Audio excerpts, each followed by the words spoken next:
sanitary towels, especially the school-going children.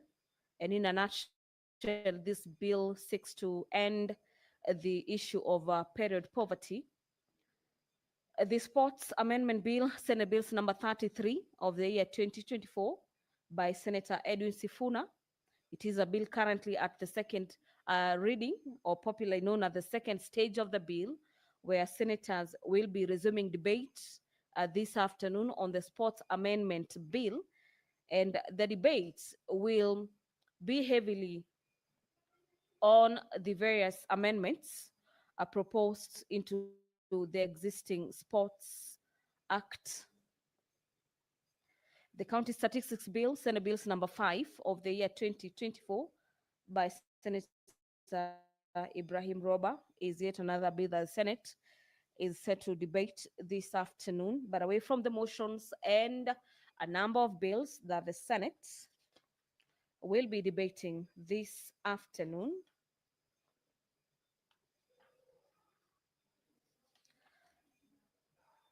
the House, this actually being a number of senators who will be making statements under Standing Orders number 56, subsection 1B.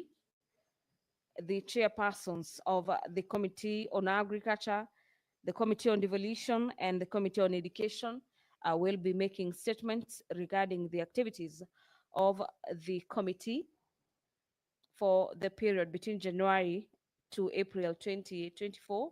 I want to believe this will be reports in regards to how these committees, the committees being Agriculture Committee, the Committee on Devolution, and the Committee on Education, interrogated various state agencies, as well as different persons who appeared before the committee to answer to various issues of concern to the senators. The senator for Vihiga County,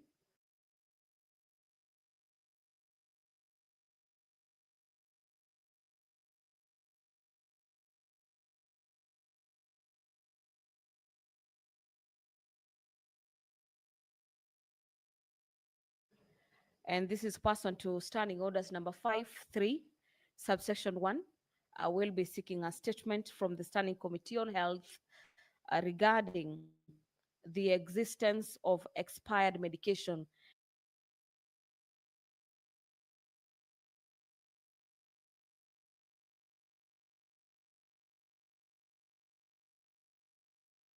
in public health facilities countrywide, away from the expiration of medication from the senator for Vihiga.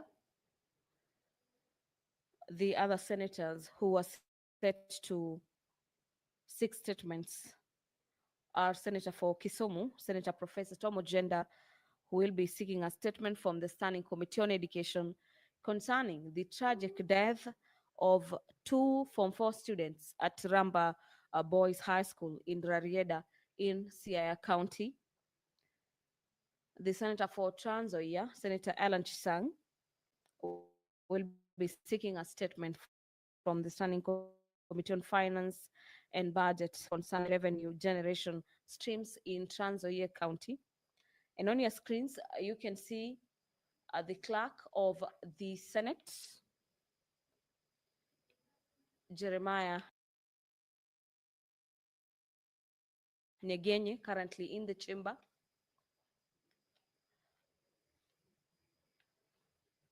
Conversing with the leader of the majority party, Senator Aaron Cheriot, rather. And these are just but the last minutes preparation before the House kicks off its business this afternoon. The Speaker's procession has already made its way in the chambers this afternoon. The Speaker of the Senate, Honorable Amason Jeffa Kingi, will be presiding over the business of the Senate this afternoon. Allow me to hand over for this live broadcast brought to you by PBU in partnership with KBC Enjoy your viewing. Tuombe. Ee Mwenyezi Mungu, twakusihi ututazame kwa neema nyingi na baraka sisi watumishi wako ambao umeridhika kutuitwa kwa nyadhifa za uongozi katika jamhuri hii yetu. Twakuomba utuwajalie tuyatende na kufikia mambo yote tutakayofikishwa mbele yetu kwa njia ya haki na uaminifu, ili kustawisha amani, ufanisi na heri ya nchi yetu na wale ambao haja zao umezikabidhi mikononi mwetu. Amen.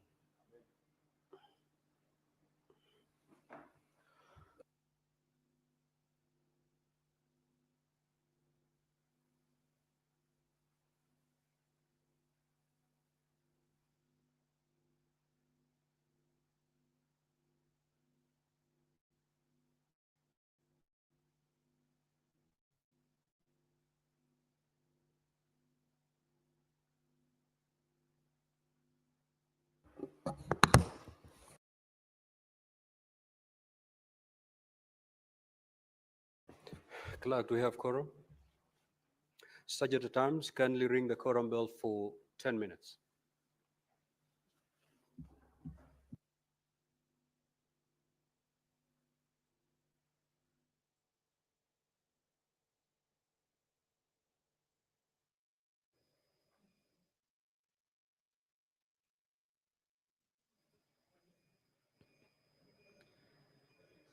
The business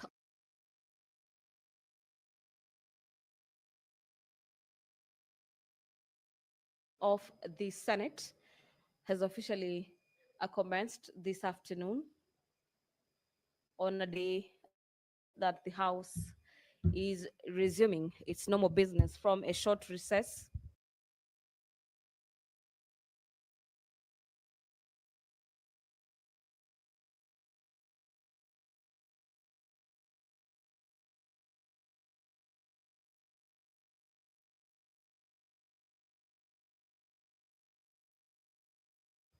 And upon the commencement of the business, we have the quorum bell on ring mode. And this quorum bell follows a directive by the Speaker for the sergeant at arms to ring the quorum bell for 10.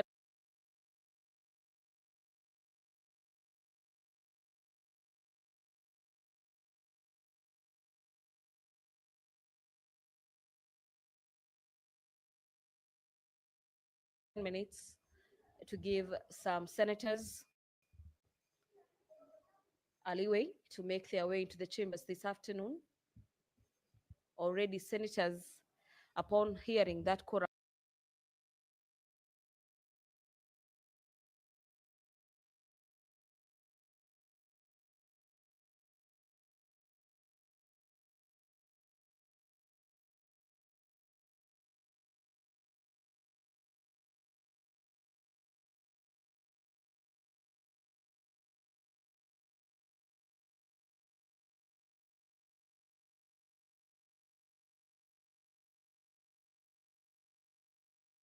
bell, who are still within the presence of Parliament, are on their way to the chambers this afternoon to allow the House curate for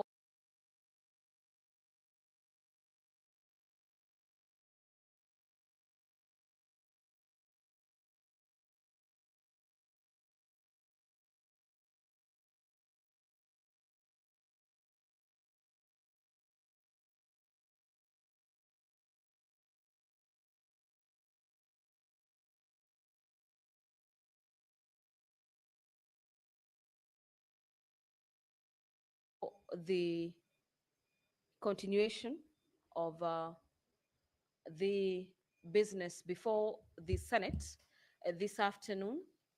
On your screens, you can see senators are making their way into the chamber this afternoon, and immediately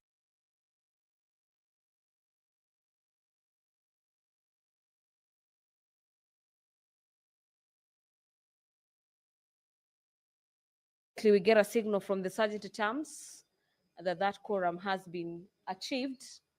I will be handing you over back to the chamber this afternoon so we can follow up on the live proceedings of the House.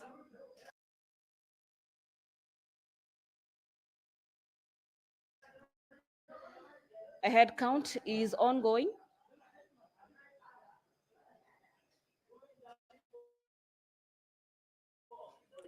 As numbers.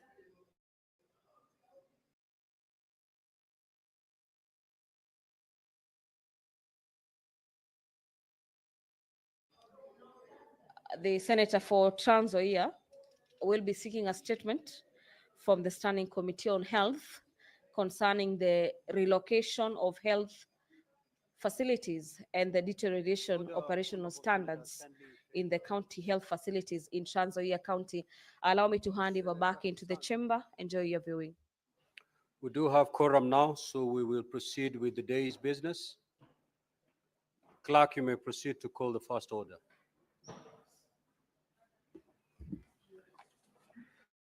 Order number 1, administration of oath.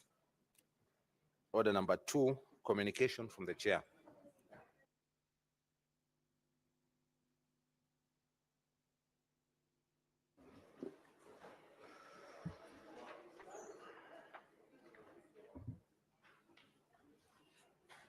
Senator Fernandi, take your seat. We are waiting for you.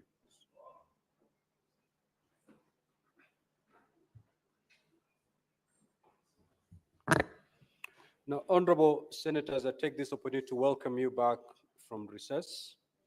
I hope you had time to meet with your constituents, friends, and families over the past 2 weeks. I also hope that you took some time to rejuvenate your spirits for the resumption of our regular sittings. Part 3 of the fourth session commences today and will run until the rise of the Senate on Thursday, the 12th of June, 2025. Honorable senators, as you will recall, in part 2 of the session, the Senate considered and passed 7 bills, being the County Government's Additional Allocations Bill, Senate Bills number 1 of 2025, the Energy Amendment Bill, Senate Bills number 42 of 2023, the County Public Finance Laws Amendment Bill, Senate Bills number 39 of 2023, the County Assembly Services Amendment Bill, Senate Bills number 34 of 2023, the County Assembly's Pension Scheme Bill, Senate Bills number 14 of 2024, the Land Amendment Bill, National Assembly Bills number 40 of 2022, the National Disaster Risk Management Bill, National Assembly Bills number 24 of 2023. The Senate bills, as well as the National Assembly bills and the schedules of amendments, have since been forwarded to the National Assembly for consideration. Further, the Senate passed the National Assembly amendments to the Persons with Disabilities Bill, Senate Bills number 7 of 2023, and the bill is now awaiting assent by His Excellency the President. I take this opportunity to commend all senators for your dedication and hard work in advancing the legislative business. However, I wish to remind the Senate that we will have a long way to go in processing business. As honorable senators will note from the program of business, there are several bills at the second reading and committee of the whole stages, as well as motions on various matters. Additionally, the chairperson of the Standing Committee on Finance and Budget will shortly give a notice of motion on the approval of the fourth basis for allocating the share of national revenue among counties. This is crucial business pursuant to Article 217 of the Constitution, which mandates Parliament to determine the basis of allocating revenue among counties. If passed, the fourth basis will be in force for the subsequent financial years until the financial year 2029-2030. Further, in the coming days, the Senate will be considering the Division of Revenue Bill 2025, a crucial financial instrument that determines the equitable sharing of revenue between the national and the county governments. The passage of this bill will pave the way for other legislative instruments, including the County Allocation of Revenue Bill, the County Government's Additional Allocation Bill, and the respective cash disbursement schedules. Given the impact of these financial instruments on service delivery, I urge all honorable senators to remain focused and committed as we continue to discharge our mandates. As I conclude, honorable senators, I wish to reiterate that my office remains open and accessible to all senators for consultations and support in fulfilling your duties. I wish you fruitful deliberation in part 3 of the fourth session. I thank you. I also have another communication to make. I have a communication to make relating to the demise of our Honorable Charles Ongondo Were MP.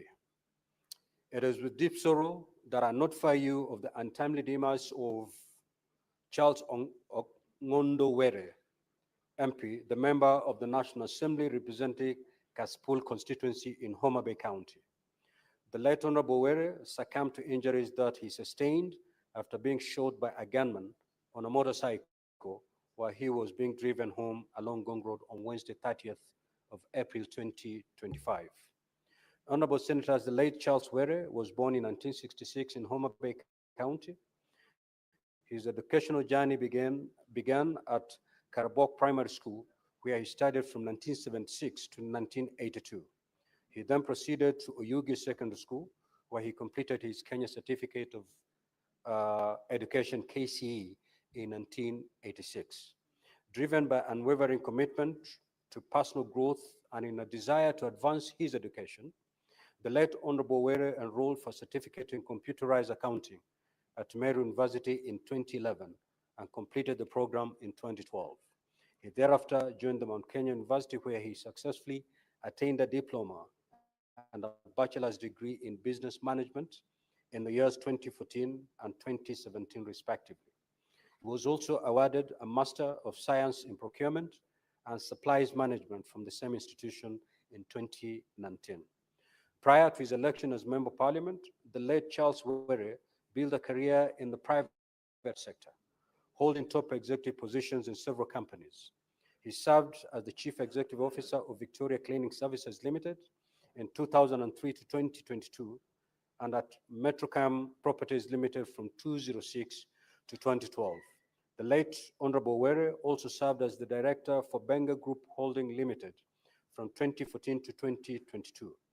These leadership roles showcased his strong business acumen and managerial expertise that provided a solid foundation for his transition into public service. Honorable Senators, the late Honorable Charles Were joined elective politics in 2017, where he successfully vied for and won the parliamentary seat as a member of the National Assembly representing Kaspul constituency on the Orange Democratic Movement ODM ticket. He was re-elected in 2022 general elections on the same party.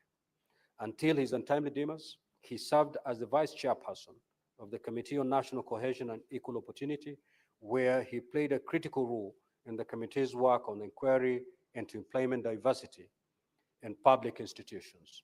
Additionally, he was also an active member of the Departmental Committee on Blue Economy, Water and Irrigation. During the term of the 12th Parliament, the late Honorable Were served as a member of the Departmental Committee on Environment and Natural Resources and the Select Committee on National Cohesion and Equal Opportunity. Honorable Senators, the gruesome death of Honorable Charles Were is indeed a big loss to the wider parliamentary fraternity. Our thoughts and prayers are with the family and friends at this very difficult moment.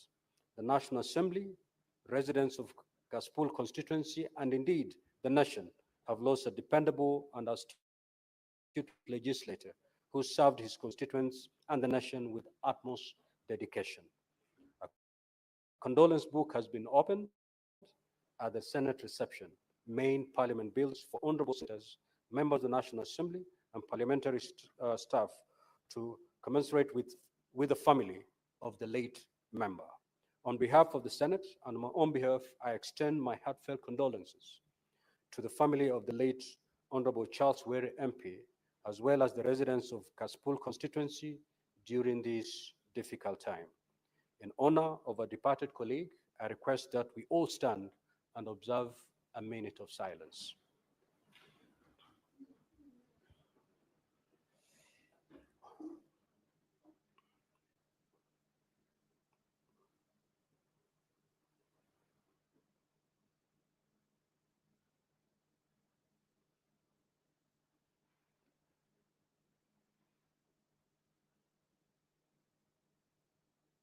Thank you.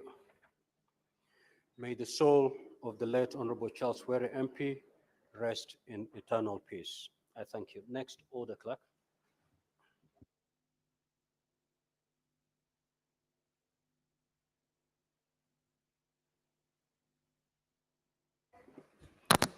Maybe honorable senators, before I allow the clerk to call the next order, I will allow honorable senators who wish maybe to remember their colleague to express their desire to say something. And if you're given the floor, kindly keep it under 3 minutes. The Honorable Tom Ojenda.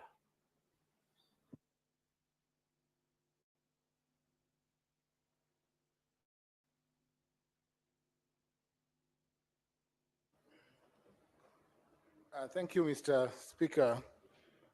This afternoon, as we resume, I would wish to join those who have come before me in commiserating with the family of the late Member of Parliament, Mr. Ongondo,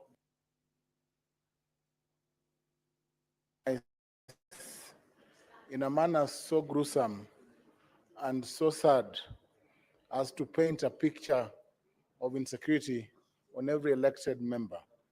Mr. Speaker, as a member of the Orange Democratic Movement Party, ODM, the family of ODM is mourning and will continue, Mr. Speaker, to mourn during this period before we lay the late Ongondo Were to rest on Friday the 9th at Kasipul.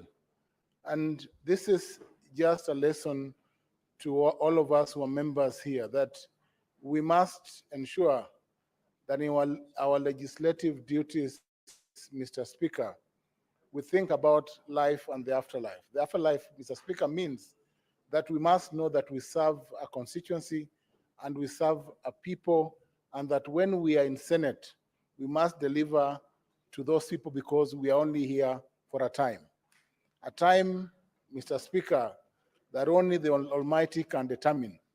And the exit from this world, Mr. Speaker, is not in our hands. We cannot define the manner, the architecture, or the design of how we depart from the universe. But we must all know that we must serve and we continue to serve at the mercy of His Almighty. I pray, Mr. Speaker, that the Almighty God place the Honorable Ongondo Were's family in comfort and console them during this trying time. I also pray for all the people, the fraternity of the ODM family and of Homa Bay County, because this was a gentleman who was poised to become the chair of ODM in Homa Bay County.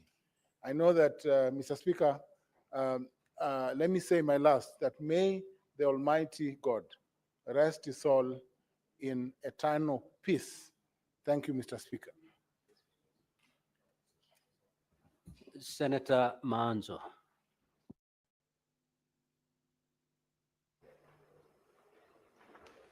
Thank you, Mr. Speaker. Mr. Speaker, I had an opportunity to serve with the Honorable Were as the National Assembly for 5 years. Mr. Speaker, I want to say that what happened to him is very bad and very sad. It was done with precision, and the killer made sure that the number of bullets down, that he had no chance to survive. Mr. Speaker, such brutality against an elected member or any other person is not warranted at all. Mr. Speaker, this caused the country on the nature of security and security systems in the country, so that, Mr. Speaker, we can be able to have everyone taken care of, not only by the police, but also by society.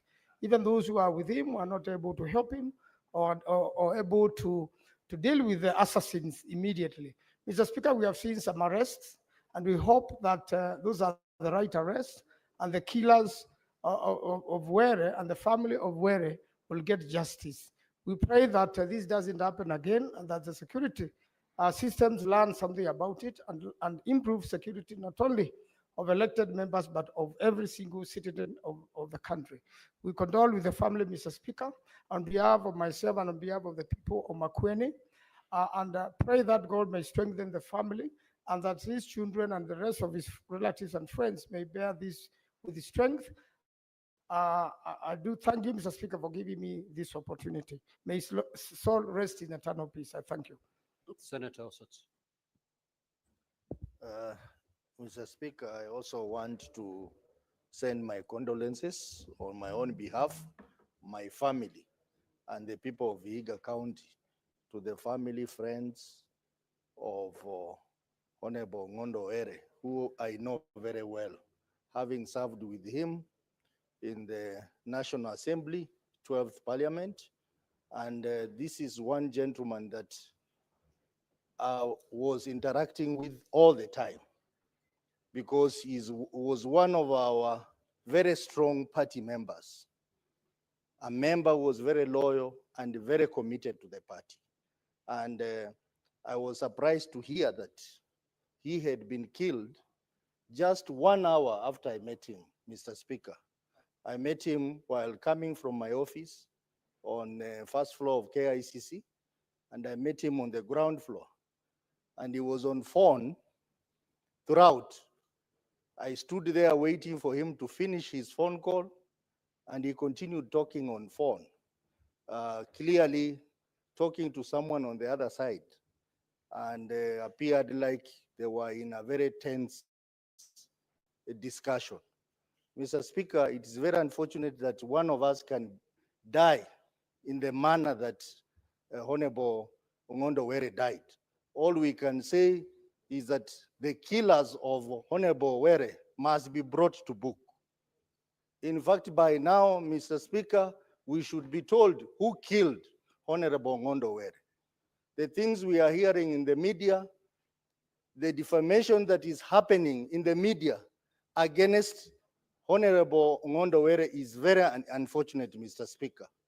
In our culture as lawyers, even if someone had issues, we don't discuss negative things about him when he's dead. I think we call on the media to be very objective so that we should not appear like we are condemning someone when he's dead. We as a party, we are concerned about the death, and we request that the investigation be completed and the people involved be brought to book and justice be served to the family of Honorable Ngondo Were. Mr. Speaker, with those few remarks, I want to mourn with the people of Homa Bay, with the ODM fraternity, for having lost such a very strong member and a pillar of our party in Homa Bay County. Mr. Speaker, rest in peace, Honorable Ngondo Were, and please, when you go there, pass our regards to all the fallen heroes in this country who have died through the same way of being killed through. Senator Bone. Mr. Speaker, this is very sad.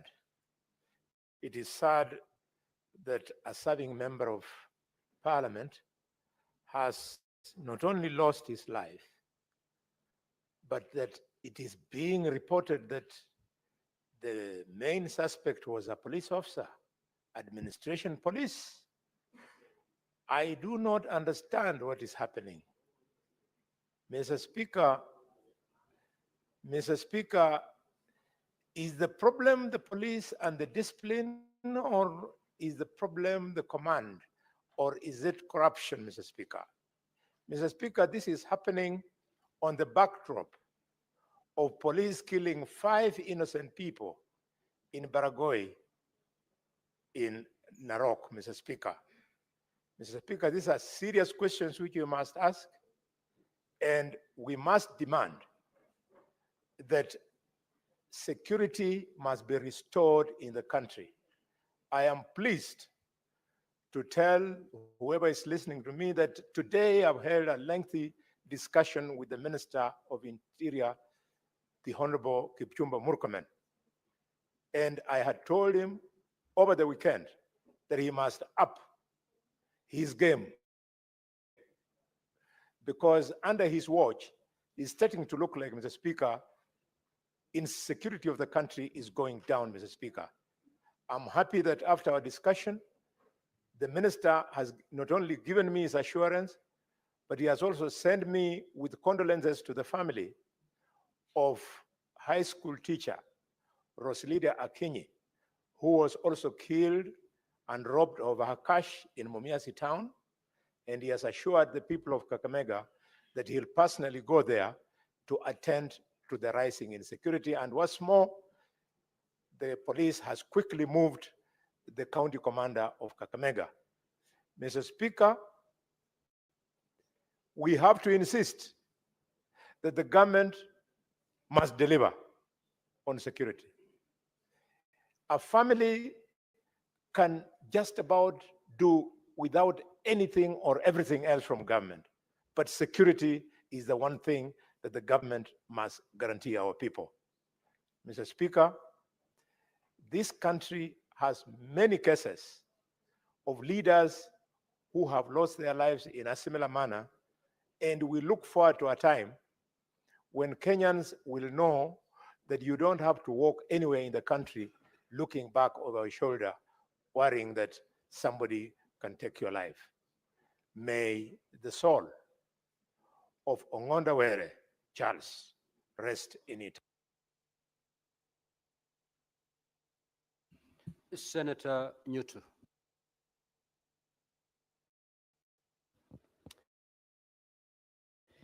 Thank you, Mr. Speaker. I also rise to send my deepest condolences to the family, the friends of the Honorable Ongondo Were. Mr. Speaker, Honorable Were was known to me because we lived in the same hotel in Kigali during the Yala Games of 2023. And what first captured my imagination of Honorable Were was his names, Ongondo Were. And then he used to crack our ribs every morning because we used to have breakfast together with him and his neighbor from Diwa Wood Chief. And Ongondo Were would tell us stories up to around 11, sometimes even making us late for the games that we had gone for, Mr. Speaker. And so his death, the news of his death struck me like what we call a thunderbolt. And so we want to send our deepest condolences to also the people of Kasipul and the entire Homa Bay County. But Mr. Speaker, there are questions that we must ask.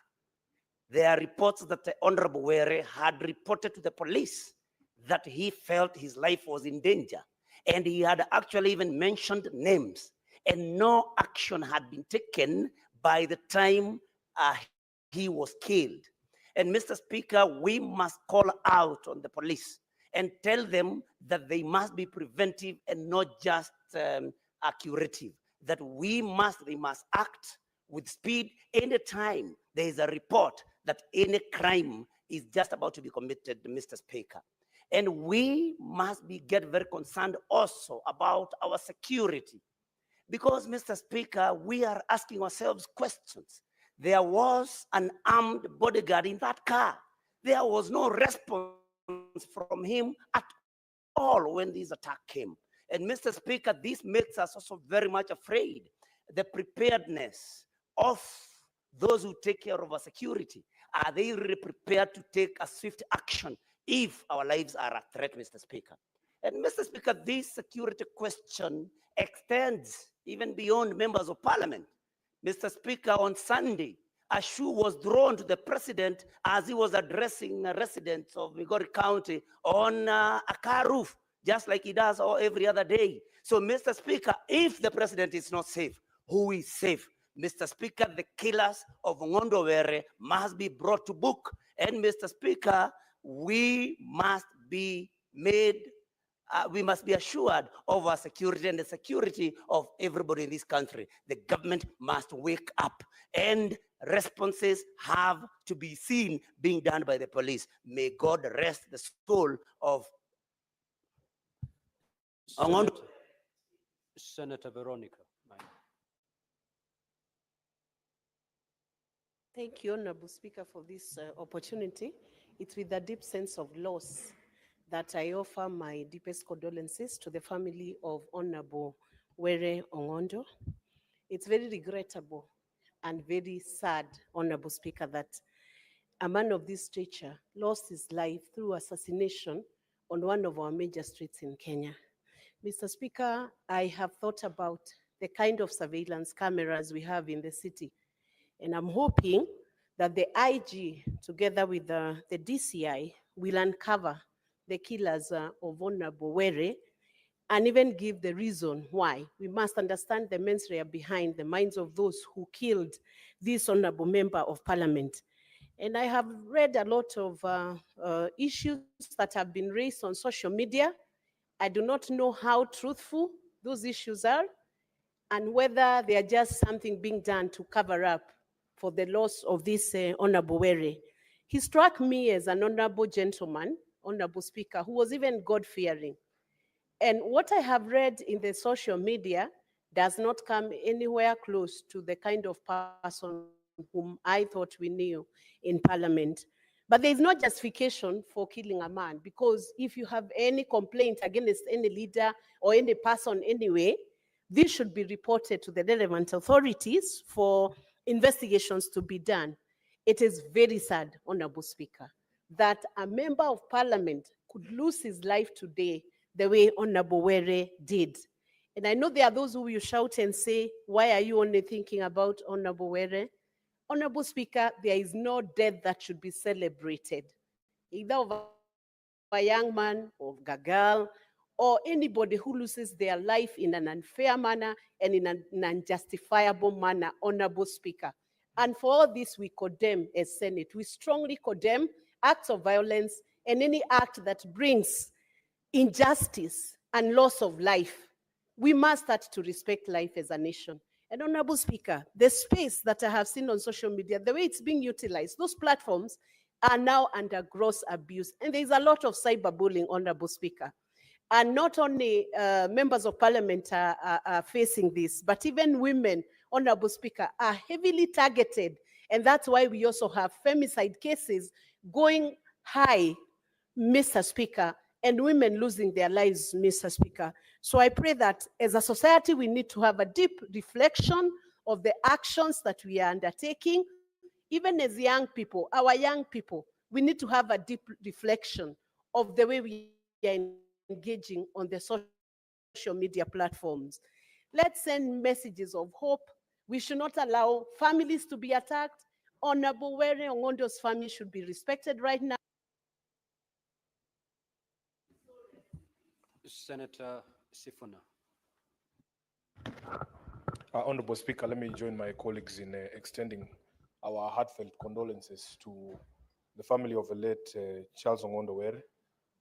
This afternoon, led by the Speaker of the National Assembly, we had occasion to pay our respects as his colleagues.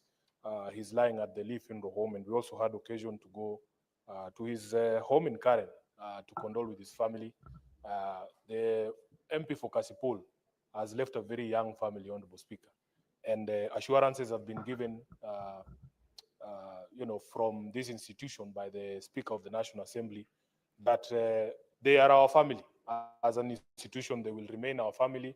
And when they come knocking on our doors, those doors, they will find them open.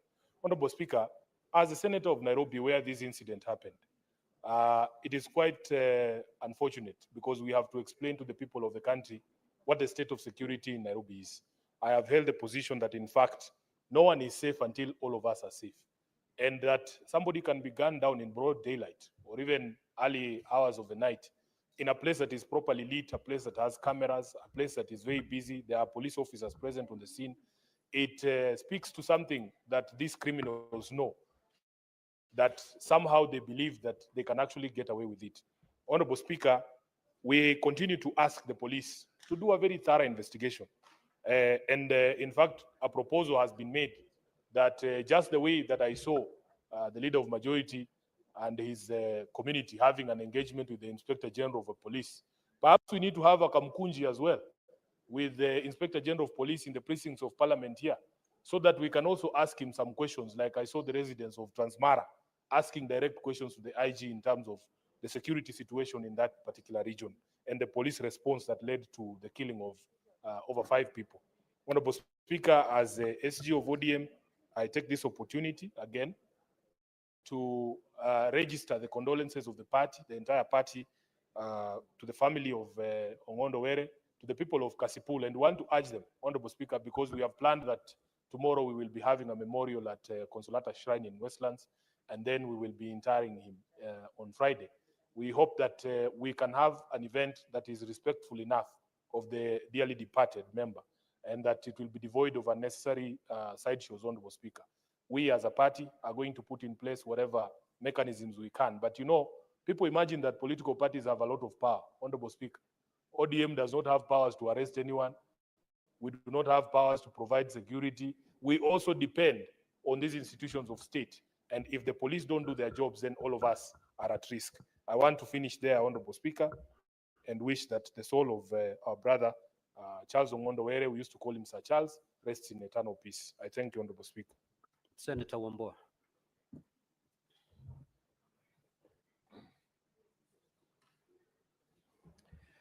Thank you, Mr. Speaker. Mr. Speaker, first of all, I want to join you in welcoming our colleagues back from the short recess.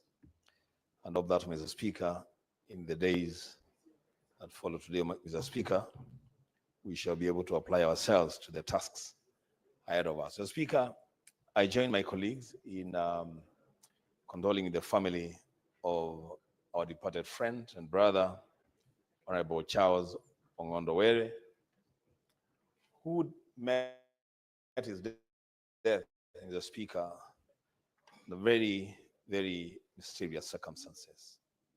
The Speaker, Honorable Charles Were was a friend, and not just a friend, he was a teammate. The Speaker, remember, we have teams in this parliament, and Honorable Were was one of the members that were doing the tug of war for the Parliament of the Republic of Kenya, and we pulled the rope with him. A very, very committed leader, a very committed sports person. So, Speaker, I only find consolation in the word in the Bible, the book of Job 4:1, that a man born of a woman is short of days and full of trouble.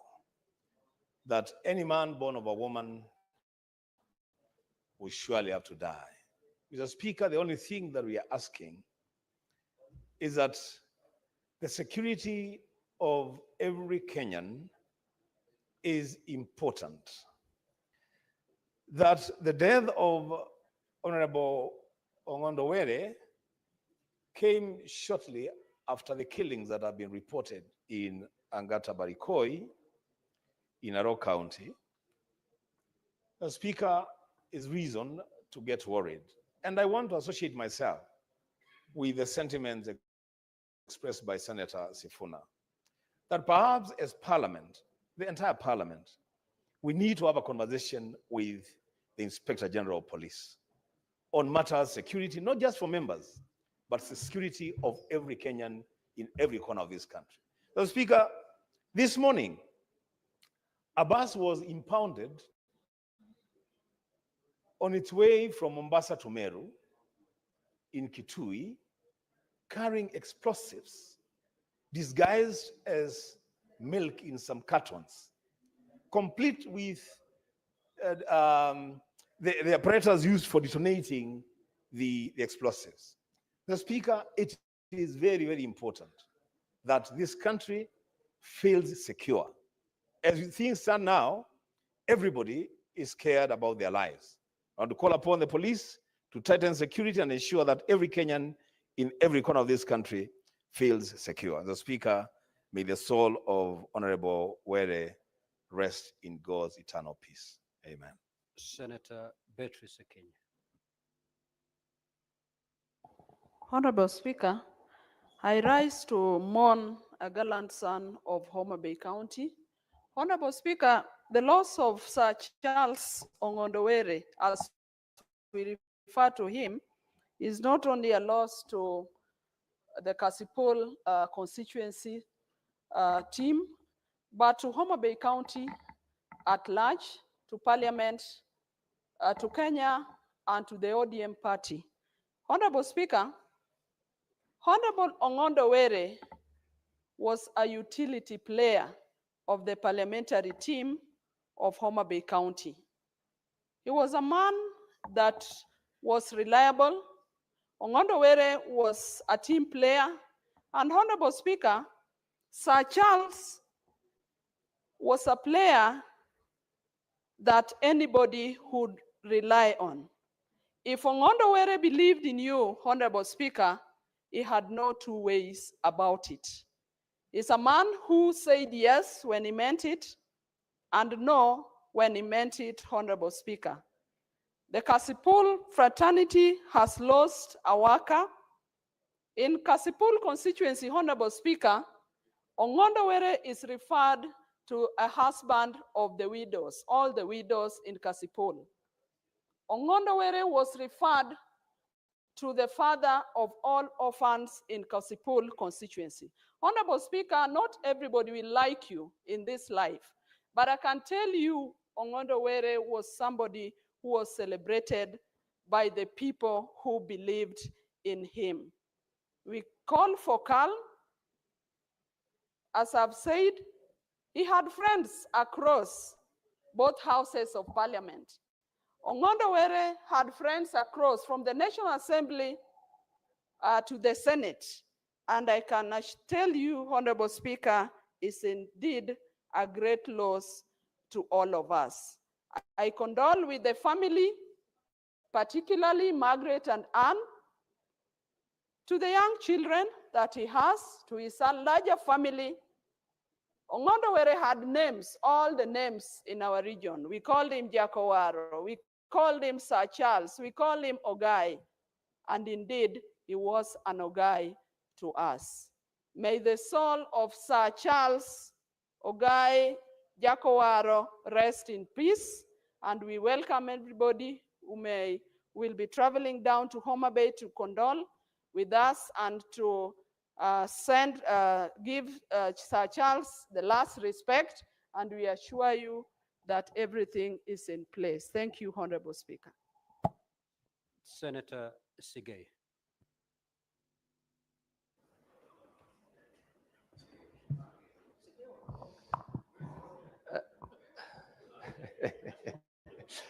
I thank you, Mr. Speaker. I rise to also join my colleagues in mourning the late Honorable Were. And as everyone has said, one life is as important as the rest of us. Losing one man, whether he's a member of parliament, whether he's not a member of parliament, is so painful to the country that whenever we have an incident like the circumstances that led to the passing on of the Honorable Were, everyone would condemn in the strongest terms possible. And even as we mourn him, we also call upon the relevant government agencies and institutions involved in the investigations to ensure that it is not only going to get us to the bottom of what caused the assassination of Honorable Were, but also the security of the rest of us Kenyans. Whenever such incidents happen, everyone else feels unsafe. And we would want to live in a country where you can see tomorrow because of the security situation that the country is experiencing.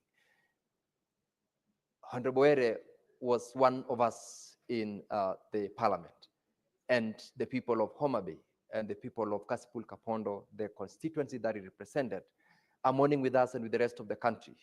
And we ask that his soul be rested in eternal peace, and urge Kenyans to also be calm, keep calm, and be at peace to allow the relevant government institutions to conduct their investigations and hopefully get to the bottom of it and give the country a report as to the cause of this very painful death.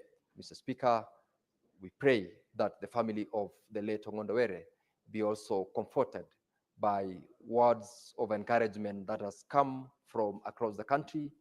And as they prepare to put his soul to rest, we support them in whichever way and manner that we can as a House. I thank you, Mr. Speaker.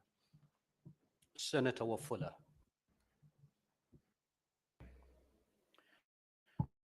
Thank you, Mr. Speaker, sir, for this opportunity on behalf of the people of Bungoma and the residents of the Republic of Kenya. I want to raise our condolences to the family of Sir Charles and condemn the untimely, brutal killing of our honorable member.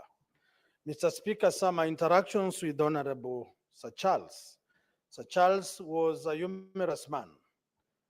Sir Charles was a gentleman who liked doing exercises. At a time like this, when free, he will be at the gym, ensuring that he's fit to face the turbulent political experiences at the grassroots level, Honorable Speaker. And it was with great shock to realize that, Honorable Speaker, that after his demise, we are still gazing, we are still hoping and wishing that answers are given at this part of the moment. The only thing that I request, Honorable Speaker, is that if Sir Charles was tracked from the house to where he was gunned down, then who are we as honorable members not to take serious our security situations in this country? It means, Honorable Speaker, that all of us must be prepared at any time to face an attack or an assault.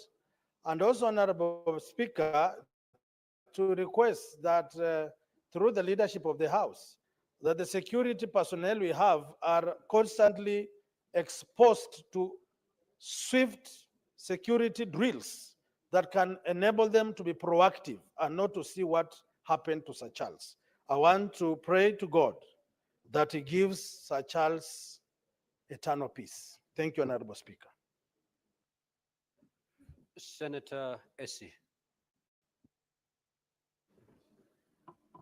Asante sana Bwana Spika kwa nafasi hii, na ningependa kujiunga na wenzangu kumwomboleza marehemu mbunge wa Kasipul Ong'ondo Were, nikitoa rambirambi zangu kwa familia, marafiki, wakazi wa sehemu hile kwa kumpoteza mbunge wao kwa njia tatanishi mno. Bwana Spika, Bwana Spika, ikumbukwe kuwa mbunge huyu alikuwa ametoa malalamishi katika vitengo vya usalama, lakini malalamishi hayo hayakuchunguzwa na matokeo yake amefariki. Kweli dunia jukwaa, lakini amefariki kwa njia ambayo inatukumbusha sisi kama wabunge kuwa mambo ya usalama si wabunge tu, kila mtu pale nje usalama haupo. Na inasikitisha kuwa kama mbunge anayewakilisha idadi kubwa ya wananchi anaweza kuuawa njia ile, sembuse raia wa kawaida. Je, Bwana Spika, ningependa kujiunga na wenzangu ambao wanasema jambo hili lichunguzwe ili tuweze kujua mauaji haya yalitekelezwa na nani na nia ilikuwa ipi, ili tusipoteze maisha katika njia kama hile. Na nikisoma katika vyombo vya habari naona kuwa kuna askari ambao wanahusishwa na kuhusika katika mambo hayo. Najua si askari wote wabaya ambao watekeleza mambo kama hayo, lakini kwa wale ambao wanatekeleza mambo kama hayo wajue kuwa dunia jukwaa, leo ni wewe, kesho mwingine. Mungu ailaze roho ya marehemu Charles Ong'ondo Were pali pema peponi. Asante sana Bwana Spika. Senator for Kilifi, Senator Mazai. Asante mstahiki Spika.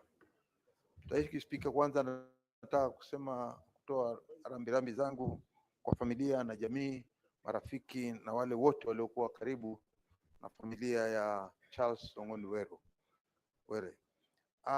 Bwana Spika, kama tunavyoelewa ni kwamba familia hivi sasa wanalia kwa sababu walipoteza mzee wao. Familia ya Mheshimiwa Were ni familia ambayo katika huzuni wakati huu. Bwana Spika, sio wakati wake kwamba aliweza ulikuwa umefika wakati wa Mwenyezi Mungu, lakini ni mambo yaliyotendeka na majambazi. Jambo la kusikitisha kabisa ni kwamba baadhi ya hao majambazi wengine wao ni mapolisi, na hili ni jambo la kusikitisha sana. Ikiwa sisi sote tunalindwa na maaskari na alafu hao askari hao wanatuendea kinyume, itakuwa ni jambo la kusikitisha sana. Bwana Spika, tunataka uchunguzi ufanywe kisawasawa, na wale watakaopatikana na hatia hukumu iweze kupeanwa kisawasawa vile vile, kwa sababu waliokitenda ni jambo la kusikitisha. Na pia vile vile kuona ya kwamba hivi sasa waheshimiwa wengi sasa wako katika hali ya kwamba sintofahamu ya kuogopa, kutojua ni nani mwingine atakayeangushwa na risasi. Bwana Spika, tunaomba tu ya kwamba wale maaskari hata wale wote waliohusika, ni kwamba kile kitendo kilichofanyika ni kitendo kimefanyika kwa mheshimiwa, na tujue hawa waheshimiwa wengine pia, hata ikiwa uko na askari, lakini ikiwa askari atakuwa hawezi kutetea, itakuwa jambo pia vile vile kusikitisha. Kwa hiyo Bwana Spika, mimi tunataka kusema kwamba kwa wale waliofiliwa na mpendwa wao, nataka tuweke mbele za Mwenyezi Mungu, tuwaombee, tujue ya kwamba hilo ni kosa lilifanyika, ni mauti yalifanyika ya Ong'ondo Were, na kwamba Mwenyezi Mungu ataweza kuiweka roho yake mahali pema peponi. Asante sana Bwana Spika. Senator Fanyamira, Senator Magena. Yes, thank you, Mr. Speaker. Mr. Speaker, it's with deep feelings of sadness and grief that I also convey my message of condolences to the family of our departed colleague, Ong'ondo Were, whom I personally knew and interacted with last time ODM Azimio at a meeting in Oyugis. Mr. Speaker, we all must join hands in condemning this senseless act of murder. We should never allow a situation, Mr. Speaker, where the only way people can respond to any grievance is through murdering a fellow citizen. And Mr. Speaker, this also calls for the government to ensure that the security of all Kenyans, not just honorable members of parliament, that for all Kenyans, their security should be guaranteed, their security should be secure, Mr. Speaker. We look to no one else but other than the government of the day to ensure that our security is guaranteed. Mr. Speaker, I hope that all security agencies will do all that is humanly possible to apprehend those who are behind the killing of Honorable Ong'ondo Were.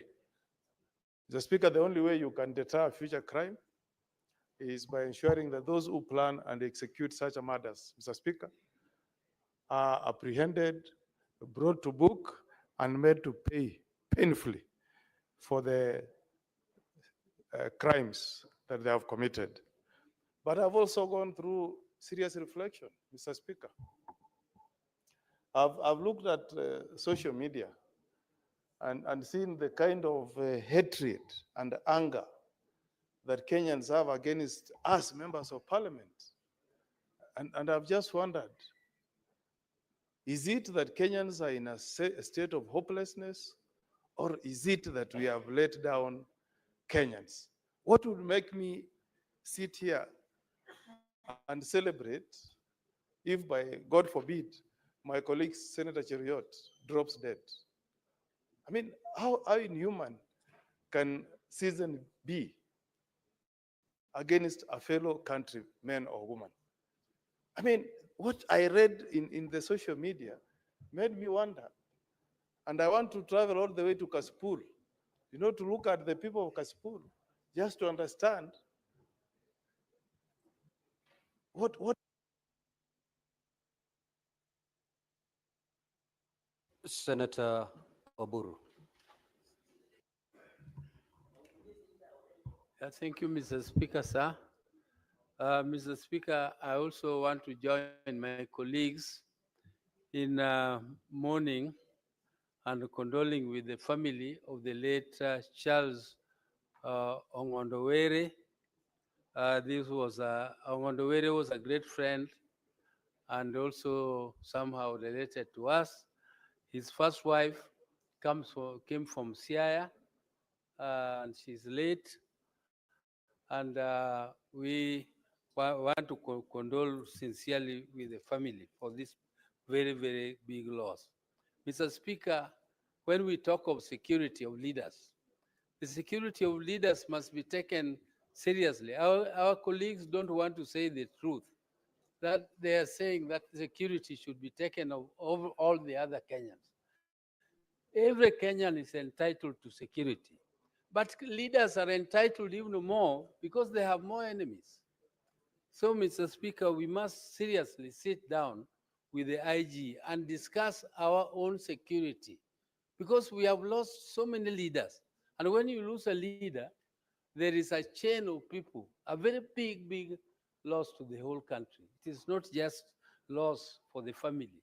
It is a loss for the country because this man was a very, very able legislator. He was also a very passionate representative of his people. I attended so many meetings with him. Mr. Speaker, every meeting I attended with Ongondowere, he was always passionately speaking on issues concerning his people and making demands. And Mr. Speaker, that is our role. Our role is to represent our people because not every one of our people can come here and talk for themselves. And this is where the resources of the country are shared. And he wants his people also to get their fair share. And Mr. Ongondowere has been very, very passionate about representation of his people, demanding that they get their fair share of the national cake, Mr. Speaker. And Mr. Speaker, I know that in that role, there are many people who he earns very many enemies in the process.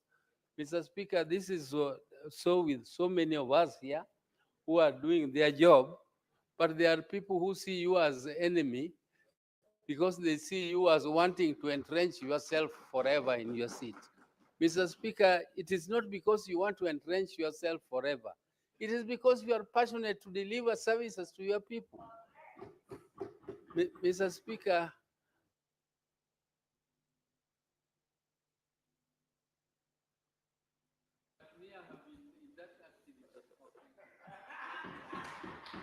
Senator Kinyua. Asante Bwana Spika, na kwa uchungu mwingi Bwana Spika, nataka kuungana na maseneta wengine kuomboleza kumpoteza kwa mbunge Sir Charles Were wa Kasipul. Bwana Spika, Mheshimiwa Were namjua kwa sababu kila wakati nikienda katika ukumbi wa michezo Bwana Spika, nampata pale kwa sababu yeye kila wakati ni mtu wa kutaka kufanya mazoezi Bwana Spika. Kwa hivyo Bwana Spika, nimemjua pale na nikamjua kama mtu mcheshi sana Bwana Spika. Bwana Spika, ni uchungu mwingi yule mbunge kuuliwa, kupigwa risasi Bwana Spika. Na kile ambacho maswali ambayo yalikuwa yanapitia katika akili yangu Bwana Spika, yeye alikuwa na walinzi wake. Hakuna ripoti yoyote inaonyesha kwamba Bwana Spika, walinzi wake walijaribu kuwafurusha wale ambao walikuwa wakijaribu, walimuua yule mheshimiwa Bwana Spika. Kwa hivyo maswali tunayojiuliza, hawa walinzi Bwana Spika, kazi yao ni ipi Bwana Spika? Bwana Spika, kile kingine ambacho kinaniudhi zaidi ni ya kwamba Were alikuwa amesema maisha yake yamo hatarini Bwana Spika.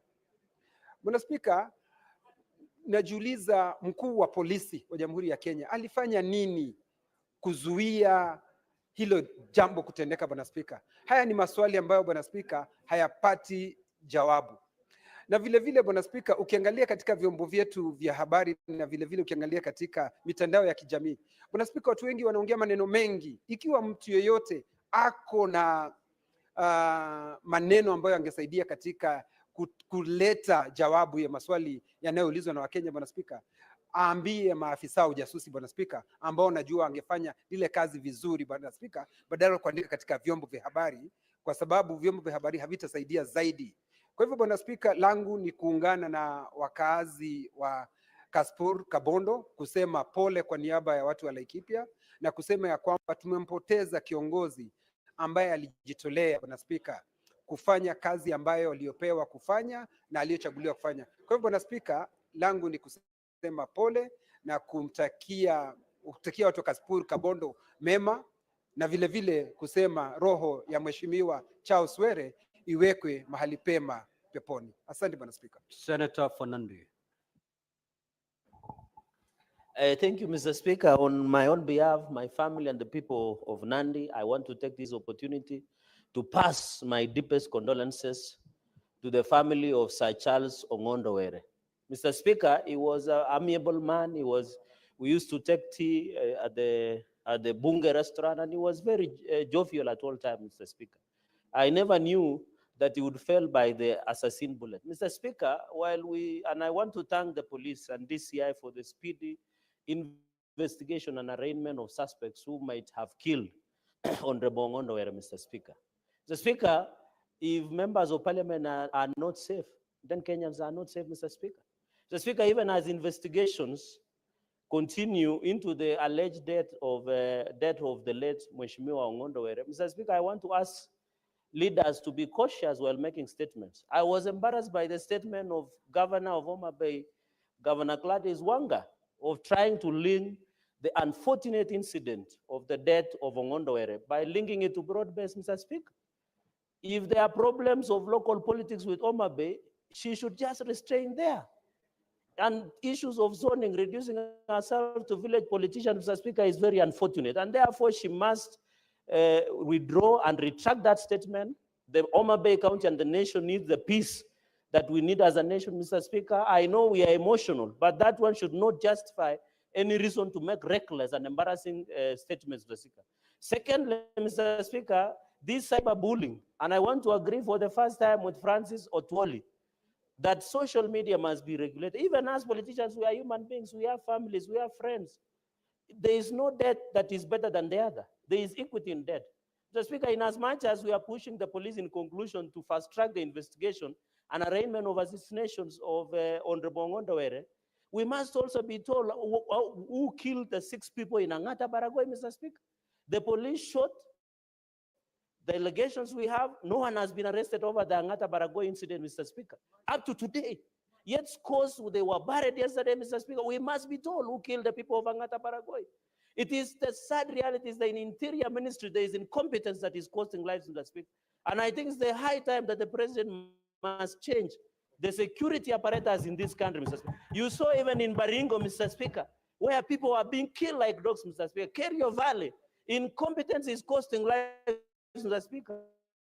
And it is high time that CS Murkomen resign. There is more insecurity that in this country than has happened, Mr. Speaker. I wish you would borrow notes from Professor Kithure Kindiki, Mr. Speaker, so that we are safe. I saw Bonnie Halwal also complaining, Mr. Speaker, and you know he has several homes and wives. So we are not saying the government should provide security for all the wives of Senator Bonnie Halwale, but we want everybody to feel secure, Mr. Speaker.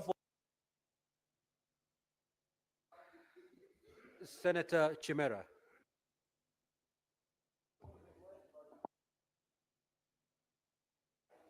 Asante Bwana Spika kwa fursa hii. Kwa niaba yangu binafsi, familia yangu na kwa niaba ya watu wa Kwale, nataka nipeane risala zangu za rambirambi kwa familia ya marehemu Charles Ongondo Were, jamii na marafiki kutoka eneo bunge la Kasipul kwa kumpoteza kiongozi wao huyu. Bwana Spika, kifo cha mheshimiwa huyu ni jambo la kushangaza sana, kuona kwamba kiongozi wa namna ile anaweza poteza uhai katika ile aliyopoteza uhai wake. Bwana Spika, nimemfahamu mheshimiwa marehemu Charles Ongondo Were kwa muda wa kipindi kifupi sana. Tumekuwa tukifanya mazoezi na yeye pale katika chumba cha mazoezi cha Bunge, na alikuwa mtu mcheshi, mtu ambaye alifahamu historia ya uongozi wa nchi hii vizuri sana, na mara kwa mara alikuwa anapenda kunirai kwamba niweze kujiunga na chama chao cha ODM, Bwana Spika. Lakini nikawa ninamkumbusha kwamba mimi ni jenerali wa Mheshimiwa Rais William Ruto, na tukawa tunazozana sana katika hali ile. Bwana Spika, ni uchungu sana kumpoteza kiongozi yule, na naomba tu Mwenyezi Mungu amsamehe dhambi zake, amrehemu, amweke mahali pema palipo na wema. Na vile vile Bwana Spika, nichukue fursa hii pia nizungumzie kwa zile sera ambazo zimezungumzwa katika mitandao ya kijamii. Wakenya wamepeana hisia zao kuhusiana na kitendo hichi chote, na wengine wamefurahia, wengine pia wana huzuni. Sio jambo zuri kwamba tunasherehekea kifo, hususan kifo cha kiongozi. Bwana Spika, kifo ni uchungu sana, na sisi sote pia tutapitia safari hiyo. Kwa hivyo niwaombe tu Wakenya wawache kuwa na semi zile na hisia zile, tuipatie fursa watu wa vyombo vya usalama waweze kufanya uchunguzi wa kina. Wale ambao watapatikana na hatia, Bwana Spika, sheria kali na hatua kali ziweze kuchukuliwa na kuhakikisha kwamba familia hii ya Mheshimiwa marehemu Charles Ongondo Were imeweza kupata haki. Bwana Spika. Bwana Spika, asante sana. Mwenyezi Mungu aweze kumsamehe dhambi zake Mheshimiwa Charles Ongondo Were. Senator Isaboy. Asante sana Mheshimiwa Spika kwa kunipa fursa hii na mimi niweze kuchangia na wanaseneta wenzangu kwa kifo cha mwenzetu mwenda zake Mheshimiwa Charles Were. Mheshimiwa Spika, ilikuwa ni shock kubwa sana. Manake ni siku hiyo mimi nilikuwa hapa bungeni, nilikuwa nimekuja kikazi yangu kuja kufuata mambo yangu, tukakutana naye hapa chini hapa. Na nilikuwa na karatasi yangu nataka kusainiwa ya Pasako bunge sako. Basi wakaniambia nisubirie hapo kidogo nitakuona, lakini bahati mbaya mimi nikakimbilia kwa mtu mwingine akanisainia, so hatukuweza kumaliza. Baada ya muda jioni nikapata habari kwenye taarifa habari kwamba ametuacha yeye mheshimiwa mwenzetu. Mheshimiwa Spika, kuna haja sisi viongozi kama wabunge, maseneta tuweze kupata ulinzi wa kutosha kabisa. Kwa sababu mlinzi mmoja sasa hii pia hatoshi. Wewe umeona wewe mwenyewe juzi huyu kiongozi amepigwa risasi akiwa na bodyguard wake mmoja. Je, sisi wengine ambao tuko na bodyguard mmoja na pia hali zetu kama hivyo, sisi tutakuja kumaliza wakati mmoja? Mimi naomba kama maseneta wenzangu tuweze kuhakikisha kama tuongeze ulinzi. Tupate ulinzi wa kutosha Mheshimiwa Spika. Kwa sababu hali kama hii mwenzetu leo ameondoka, hatujijui sisi wenyewe tutakuwa namna gani kesho. Kwa hivyo Mheshimiwa Spika, yangu ni kupeana rambirambi zangu na risala kwa familia ya marehemu. Mwenyezi Mungu alaze mahali pema peponi, na sisi viongozi wenzetu tuweze kujihadhari na tuweze kujikinga, kwa sababu mauti hutokea wakati wote. Lakini lazima tuongee na lazima tuseme ukweli kwamba tupate ulinzi wa kutosha, au sivyo? Mbona msemi basi mkasema tuongezewe bwana? Asante sana Mheshimiwa Spika. Senator Faki. Asante Mheshimiwa Spika, mimi kunipa fursa hii kujiunga na maseneta wenzangu pamoja na wewe Spika kutoa rambirambi zetu kwa mwenda zake Charles Ongondo Were ambaye alikuwa ni mbunge wa Kasipul. Mheshimiwa Spika, mwaka juzi tulitembelea nyumbani kwake, tulikuwa tumekwenda kwa mkutano kule Homa Bay na akatufariji kwa chakula cha mchana hiyo siku Mheshimiwa Spika, na tulijua kwamba kweli apendwa na watu wake na vile vile pia ni mtu ambaye si mtu wa kutaka makubwa Mheshimiwa Spika. Na mara nyingi utampata bunge hapa anafanya kazi zake na anaendesha shughuli zake bila ya kuwa na mambo yote ambayo yalikuwako si ya kawaida. Kwa Mheshimiwa Spika, kifo chake ni pigo kwa chama chetu cha ODM, ni pigo kwa bunge na ni pigo pia kwa taifa Mheshimiwa Spika, hususan kwa sababu ameuliwa katika hali ambayo yatatanisha. Mheshimiwa Spika, usalama ni kweli umezorota na ipo haja ya taasisi husika akiwemo waziri, IG wa polisi pamoja na taasisi nyingine kuchukua hatua za haraka ili kujaribu kuzuia mmomonyoko huu wa usalama katika nchi yetu ya Kenya. Asante sana Mheshimiwa Spika kwa kunipa fursa hii. Senator Betsiengo.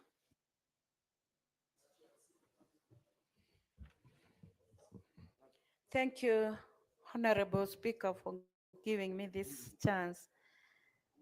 On my own behalf and on behalf of all the ODM women and all the women in this nation, I sent my heartfelt condolences to the family of Honorable Charles Ongonto Were and the people of Homa Bay, and to our party ODM. Mr. Speaker, Honorable Were was a gentleman. As the leader of the women in our party, I had several chances to interact with him and to work with him. And for the times that I went to Kaspul to do women activities within the constituency, I can confirm that Honorable Were was loved by his people. He loved his people. He served his people with commitment and a lot of dedication. It is a shock that he died in the manner that he died. Mr. Speaker, my biggest concern is to how Kenyans are taking death nowadays. As a parent, as a patriotic Kenyan, I can see that we are losing empathy. It is not usual for people to celebrate over death, whether death of an enemy or death of a friend. It is so bad to see people on social media celebrating and writing things that are not good about a person who has passed on. Honorable Speaker, where I come from, even when a thief dies, people will give beautiful testimonies, but they don't talk bad about a person who has passed on.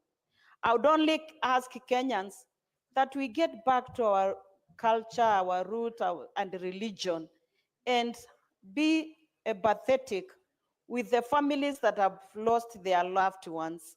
It is important that even if who has passed on was your enemy, he has a family, he has friends, and there are people who value that person, and they are hurting.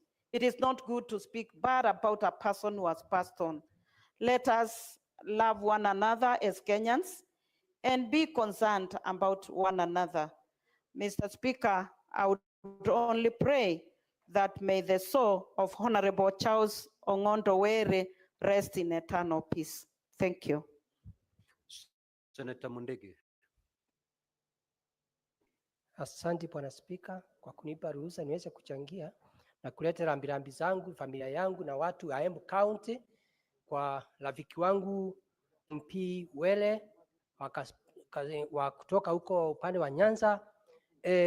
Mambo ya ajabu ni kuwa hiyo mambo ilifanyika na pia haikufurahisha sisi tukiwa wajumbe wa seneti na wa parliament, lakini ningesema familia yake na watu wa hiyo county yake waweze kukaa vizuri na kuomba iweze kuendelea vizuri, na pia wakati wa uchaguzi itakuja wataweza kuchagua mtu ambaye atakuwa anafanya kazi vile Were alikuwa anafanya kazi. Lakini mambo ya ajabu, sisi tukiwa wajumbe MPs na senators tukiangalia vizuri wakati hiyo gari ilitoka katika hapa parliament na vile ilikuwa inatembea na vile walikuwa nafuatwa na pahali walienda wakakuta jamu, gari ikasimama kidogo. Ni mambo ya kuhuzunisha sasa sana, kama ienda ikawa gari ilikuwa inaenda polepole na picha kama inasema ukweli. Tunaona vile ule mtu alitoka kwa boda na akaenda akaweza kuwa ile mheshimiwa. Mambo ya ajabu, ile gari ilikuwa na driver na pia ilikuwa na askari. Sisi tujiulize, kama uko na askari na driver, kama kitendo kama hiyo inafanyika na mwananchi wa nje anakuwa anafanya namna gani? Kwa hiyo ni sisi tujiangalie tuweze kuona iende ikawa tuko na makosa na driver ama ni askari ama ifanywe namna gani, kwa sababu ni kitu kia kusunusa, kwa sababu hakuna kitu inaonyesha kutoka wakati ile gari ilikuwa imefanyika pale. Tungekuwa kama mlinzi wetu kama askari vile angetoka kwa ile gari na wese ashuti ule mwizi ama wale watu, hakuna kitu imeonyeshwa. Kwa hiyo ni kitu ya kusunisha sana. Ni sisi tujiangalie na tukae vizuri na wale watu wanafanya kazi na ama upande wa ulinzi iweze kuangaliwa, kwa sababu tunaona hata kule upande wa Migori vile mtu wa rais akiwa anahutubia wananchi, mtu mwenyewe kutoa kiatu na kuruhusia, na mpaka saa hii hatujaweza kuona ilifanyika namna gani. Kwa hiyo upande wa security mpaka tuambiwe Ni nani aliruhusa hata kiatu ambaye ile ilikuwa inaruhusiwa rais wa Kenya ambaye ni msapakazi? Kwa hiyo Bwana Spika, mimi napeana rambirambi zangu na watu wa Embu, na pia nikumbuka Were alikuwa rafiki wangu. Kwa sababu kila mara tulikuwa tunakutana na yeye alikuwa ananiita semenji, kwa sababu alikuwa ananiambia bibi yake moja amewekwa Meru. Kwa hivyo Bwana Spika, ningesema mpaka tuweze kuangalia mambo na njia ile inafaa, ndio kitendo kama hiyo isiweze kufanyika. Kwa hivyo mimi napeana rambirambi zangu nikiwa Central Embu County. Asante Bwana Spika. Senator Mungatana. Mr. Speaker, on behalf of the people of Tana River, on behalf of my family, I want to extend my condolences to the people of Kasipu Kabondo and to the family of Mheshimiwa Sir Charles Were. Mr. Speaker, from Tana River, we say those who proceed before us, we learn from them.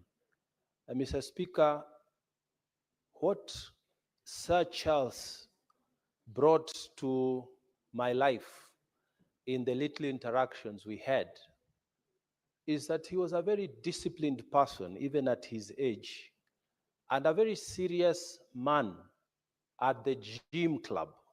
He always used to come there and maintained that discipline. So we can take that from him, always very silent, well-spoken, related very well with all the colleagues who regularly attend there.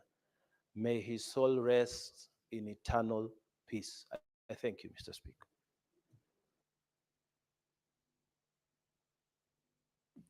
Senator Modama.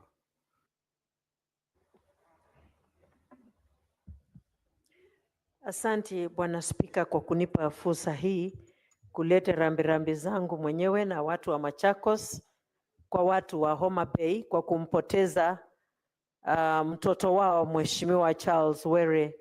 Bwana Spika, hii ni jambo inahuzunisha watu wote kwa maana ya jinsi ilivyotokea. Mtu awe kazini siku mzima alafu akielekea zake nyumbani anapoteza maisha yake hivyo hivyo tu kiholela. Na Bwana Spika, nataka kusema ya kwamba ni Kenya mzima imepoteza, ni kwa maana wakati alikuwa akitetea watu wa sub-county yake hakuwa anatetea hawa tu peke yao, bali alikuwa anatetea watu wa Kenya. Na kwa hivyo Bwana Spika, kuna maana ya Wakenya kulia kwa jumla. Nataka kusema kama vile Mheshimiwa Beth Siengo Senator amesema ya kwamba hata mwizi akifa ana wazazi, ana watoto na ana watu wake ambao wanamlilia na wana majonzi kwa maana wao hawakujua uovu wake. Na kwa hivyo tungeshikana wote pamoja, tulie pamoja, na kama kuna watu wana sababu nyingine zaidi ya hizo, Mheshimiwa Spika, waweze kufuata mahakama ama njia zinazofaa na zinazostahili, lakini si kuweka mzigo mwingine mzito kwa familia inavyoendelea na kulia. Bwana Spika, kama taifa tuko na jukumu ya kuwajibika. Na Bwana Spika, hii ninataka kusema kwa maana nimeiona na imenihuzunisha. Wakati rais wa Kenya alipokuwa akiongea, kiatu ikarushwa mpaka ikagonga mkono wake. Bwana Spika, mimi ni wa opposition, lakini hata nikiwa wa opposition sina haki ya kuweza Bwana Spika kufurahia jambo kama ile, maana ule ni kama kiongozi, ni kama mzazi. Kama mzazi mtoto wake akichukua kiatu amrushie, itakuwa vipi? Hata kama tunalia na kama tunaona mambo hayaendi kama vile inastahili kwenda, lakini kuna pahali hatufai kufika kama taifa, kwa maana sisi ni taifa na tuko na majukumu ya kuwajibika. Bwana Spika, hiyo mimi ningeomba isiweze kutendeka tena. Napatia watu wa Homa Bay rambirambi zangu na za watu wa Machakos. Asante Bwana Spika. Senator Fokericho, the Senate Majority Leader. Mr. Speaker, I join the rest of my colleagues for and on behalf of the people of Kericho, to pass our deepest sympathy to the family of Honorable Charles Ongondo Were, our departed colleague, a very amiable gentleman. I knew him very well. Mr. Speaker, I used to refer him as our son-in-law, as his wife comes from neighboring county of Bomet. I thought Senator Sige would actually have mentioned this. I was with him just a few days ago, Mr. Speaker, before his demise. There's a request that he had made to the head of state and had been referred to me to help him actually handle that particular request. And so he came to my office and we shared a cup of tea. Little did I know that that was the last time which you're going to meet with Sir Charles, as we fondly called him. Therefore, Mr. Speaker, I do pass my word of pole to his constituents, all his friends and loved ones, Mr. Speaker, and pray for a speedy resolution of the investigations that are being conducted into the heinous act that led to his untimely demise, Mr. Speaker. Lastly, Mr. Speaker, many members have spoken on this issue of the security situation for us as members of parliament and members of the public in general. Mr. Speaker, members should not be embarrassed to speak on the need to get better protection. Mr. Speaker, the job that we do today is not a very easy job. By virtue of how we vote, the things that we do, Mr. Speaker, we are by and large exposed to people who may not like you for reasons that are beyond even your own doing, Mr. Speaker. There are people who dislike even by the very fact that you're just a politician. And it's been normalized, Mr. Speaker, hate of leaders. It begins with social media, which unfortunately many people cheer on and imagine that it's just normal to demonize all public figures and say nasty things about them, celebrate their death. It gets funny on social media until it gets to the level as it reached, Mr. Speaker, with the Honorable Charles Omondo Were. Nobody should normalize hate, Mr. Speaker. Kenya is a constitutional democracy. If you do not like the way a certain public official, Mr. Speaker, conducts their affairs, there is a constitutional and legal way, Mr. Speaker, through which you can step up to the platform and offer better leadership than what that particular individual does. But this business, Mr. Speaker, where it has become the norm and the order of the day to cast members of parliament and various leaders, Mr. Speaker, as if they are second to the devil, Mr. Speaker, and this is being celebrated by other people, and unfortunately, including even colleague leaders sometimes, Mr. Speaker, it's something that should be of concern to anybody that is right thinking and cares for the future of this country. Mr. Speaker, we must build a society that is tolerant of each other. We shall never agree on everything. We shall never view the world with the same pair of lenses, Mr. Speaker. What we must learn, Mr. Speaker. Next order, clerk. Order number 3, messages.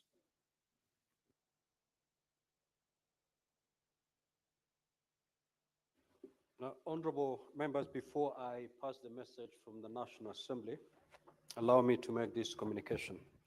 I'd like to acknowledge the presence in the public gallery this afternoon of visiting teachers and students from AIC Nunguni Secondary School in Makueni County. The delegation comprises 3 teachers and 48 students who are in the Senate for a one-day academic exposition. Now, honorable senators, in our usual tradition of receiving and welcome visitors to Parliament, I extend a warm welcome to them, and on behalf of the Senate, and on behalf of them, a fruitful visit. I will call upon the Senator for Makueni under 1 minute. Thank you, Mr. Speaker, for welcoming students from Makueni, Nunguni, to the Senate. Mr. Speaker, the students are here to learn, and I believe that they'll have an opportunity to get to know how Parliament operates and how it works. And Mr. Speaker, that they'll be inspired enough so that in future they could also take leadership as they have seen here in the Senate. And also, I believe when schools visit the Senate, they see the physical thing. They can see the maze, they can see the speaker. And in every examination, there is always questions about Parliament. And I'm sure when they go back, they will perform better in their examinations, and that they will feel encouraged and inspired and be hopeful and do better for their lives. I really want to send them back home to Makueni, Nunguni, Kilungu, which is in Kaiti constituency, with greetings, and I hope that they have learned and will remember this day all their lives. I thank you, Mr. Speaker. Senator Kavindu, just take your seat. Senator Karen Nyamu. Now, honorable senators, take your seat, Senator Karen. I wish to report to the Senate that pursuant to Standing Order 47-1, I have received the following message from His Excellency the President regarding the referral of the Conflict of Interest Bill, National Assembly Bills number 12 of 2023. The message, which came as a presidential memorandum dated the 30th of April 2025, was received in the office of the Clerk of the Senate on Wednesday, 30th of April 2025. Pursuant to the said standing order, I now report the message. Whereas a bill titled An Act of Parliament to Provide for the Management and Regulation of Conflict of Interest and for Connected Purposes was passed by the National Assembly on the 5th of December 2024 and by the Senate on the 8th of April 2025, and whereas in accordance with the provisions of the Constitution, the Conflict of Interest Bill 2023 was presented to me for assent on the 17th of April 2025. Now, therefore, in exercise of the powers conferred upon me by Article 115 of the Constitution, I decline to assent to the Conflict of Interest Bill 2023 and refer the bill for reconsideration by both Houses of Parliament for the reasons set out hereunder. Now, honorable senators, in the memorandum, His Excellency the President has noted his reservations and set out the proposed parts for reconsideration by the Senate. Honorable senators, Article 115.2 provide for the procedure for the disposal of reservations by the President on a bill and states as follows. If the President refers a bill back for reconsideration, Parliament may, following the appropriate procedures of this part, amend the bill in light of the President's reservations or pass the bill a second time without amendment. If Parliament amends the bill fully, accommodating the President's reservations, the appropriate Speaker shall resubmit the bill to the President for assent pursuant to Article 115.3. Further, Article 115.4 provide that Parliament, after considering the President's reservations, may pass the bill a second time without amendment or with amendments that do not fully accommodate the President's reservations by a vote supported by 2/3 of the delegations in the Senate if it is a bill that requires the approval of the Senate. Pursuant to the provisions of Standing Order 170, I refer the said memorandum to the Standing Committee on Justice, Legal Affairs and Human Rights for consideration. The committee is required to, within 14 days, lay on the table of the Senate its report on the memorandum. I direct the committee tables its report on or before Tuesday, the 20th of May, 2025 for consideration by the Senate. I thank you. I've got another message.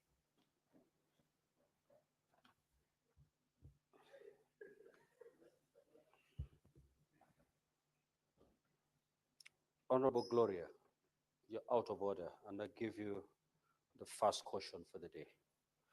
Honorable senators, I wish to report to the Senate that pursuant to Standing Order 46.3 and 5, I have received the following message from the Speaker of the National Assembly regarding the passage by the National Assembly of the County Government's Additional Locations Bill, National Assembly Bills number 2 of 2025. The message dated Thursday, 24th of April 2025, in the office of the Clerk of the Senate on the same date while the Senate was on recess. It was subsequently circulated to all senators via letter dated the 25th of April 2025. Pursuant to Standing Order 46.5, I now report the message. Pursuant to the provisions of Standing Order 41.1 and 144 of the National Assembly Standing Orders, I hereby convey the following message from the National Assembly. Whereas the County Government's Additional Locations Bill, Senate Bills number 1 of 2025, was passed by the Senate on Thursday, 1st of April 2025, and referred to the National Assembly for consideration pursuant to the provisions of Article 110.4 of the Constitution, and whereas the National Assembly considered the said bill and passed it without amendments on Thursday, 24th of April 2024 in the form passed by the Senate, now therefore, in accordance with the provisions of Article 110 of the Constitution, and Standing Orders 41.1 and 144 of the National Assembly Standing Orders, I hereby convey the said decision of the National Assembly to the Senate. I am in the process of transmitting the bill to His Excellency the President for assent. I thank you. Yes, Majority Leader. Mr. Speaker, I have concern with regards to your first communication on the referral back to Parliament by the President of the Conflict of Interest Bill. Mr. Speaker, this is the second time in the history of the Senate that we are having a bill referred. And to the best of my reconciliation, the first one was very contested, especially on procedure and how it was handled. I appreciate, Mr. Speaker, that we have since further amended our standing orders and provides a properly laid out procedure of how the House treats this matter, both in the affirmative and in the opposite, in case the House doesn't consider or agree to the recommendations of the President. The thing that I want to request you, Mr. Speaker, is that this bill, or rather this process, has statutory timelines, without which the matter actually will be considered to have been considered by the House either way. I know in your communication you have guided and given even the exact date by which this committee needs to recommend back to the House the bill, so that we take a decision either in agreement with them or against. I want to appeal, Mr. Speaker, that this be taken into great consideration by members of the Justice and Legal Affairs, because sadly, Mr. Speaker, we had a situation towards the end of the session, I think in handling a similar matter. It was with regards to a mediated version of a bill also between the two houses that was brought to the House past the timeline, and the Senate ended up passing it in the negative way without having to take a vote. Therefore, I want to request, Mr. Speaker, that members of Justice and Legal Affairs, fully aware of this provision, Mr. Speaker, guide the House into making a decision whichever way, whether in agreement or disagreement with the memorandum, within the provided timelines. Otherwise, Mr. Speaker, it will be a very bad reflection of us as a House if it will reflect later on in history that on such a momentous occasion where a bill has been referred back to us for the second time only in as many years as you can recall of this House, Mr. Speaker, we were knocked out by a technicality. I just felt that it would be important, because I don't know if I can see the Chair of Justice and Legal Affairs is in the House, together with the membership, that it is important that that emphasis be laid. I thank you, Mr. Speaker. Well, indeed, Majority Leader, this is a very weighty matter, and it must be considered within some statutory timelines. And that's why, in my communication, I even indicated the dates when we are supposed to receive the report from JLAC. The chair is in the House. JLAC, Chair, would you want to say a word? Thank you, Mr. Speaker. Indeed, we earlier on in the morning when we were having a meeting at the SBC, remember I indicated to the committee that we had set aside 2 dates, actually Tuesday next week and Thursday, in anticipation of additional business that could be committed to the committee. And because we got notice to the effect that that communication was coming, we will purpose to prioritize processing of this particular bill in that particular day and the subsequent week. And I want to commit to you and honorable members of the House that is a committee, we will work within the timelines that the honorable chairperson, Speaker, you have given to us. I equally have taken note of the comments by the majority leader, because having the bill sent back with those comments means that we definitely have got to consider. I want to urge members, those who would be having interest in submitting any information as regards the content of the bill and the reports that we previously presented before the House. We tabled, remember, Mr. Speaker, when we handled this bill in the first instance, we have a report that the committee tabled. I want to urge honorable members to take an interest in that report so that their contribution can feed into this second consideration that has now been brought to the committee. But by and large, I undertake that we are going to work within the timelines that you have directed to submit before the House as within the appropriate timelines a report. Thank you, Speaker. Next order. Yes, Majority Leader. Please indulge me, Mr. Speaker. This is an even more weightier issue. Mr. Speaker, you're aware that there is a Constitution of Kenya Amendment Bill that is currently undergoing public participation by our colleagues in the National Assembly. I'd wish to know, Mr. Speaker, whether you jointly resolved this issue of public participation and the nature of the bill, how it is to be treated with your counterpart, the Speaker of the National Assembly, given the fact, Mr. Speaker, that as it is today, the way the bill is fashioned, it includes provisions that actually affect our operations as the Senate. Yet the Senate is not involved, Mr. Speaker, in the public participation exercise. If you have followed the debates across the country, while there's a very good presentation by the staff and the technical team from the National Assembly on the roles and the importance of CDF, for example, Mr. Speaker, nothing is being said about Senate Oversight Fund.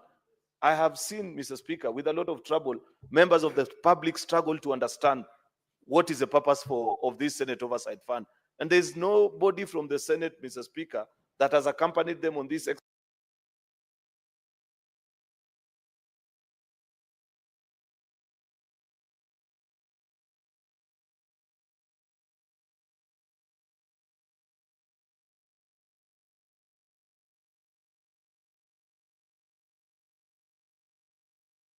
exercise to sensitize the public.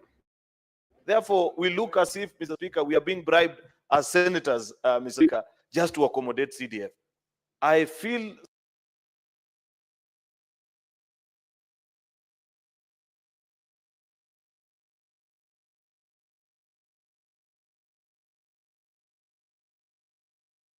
slighted, Mr. Speaker. I feel bad, Mr. Speaker, because as a senator, I have survived over 10 years without Senate Oversight Fund, Mr. Speaker. It's not even a big issue to some of us, Mr. Speaker, but because as an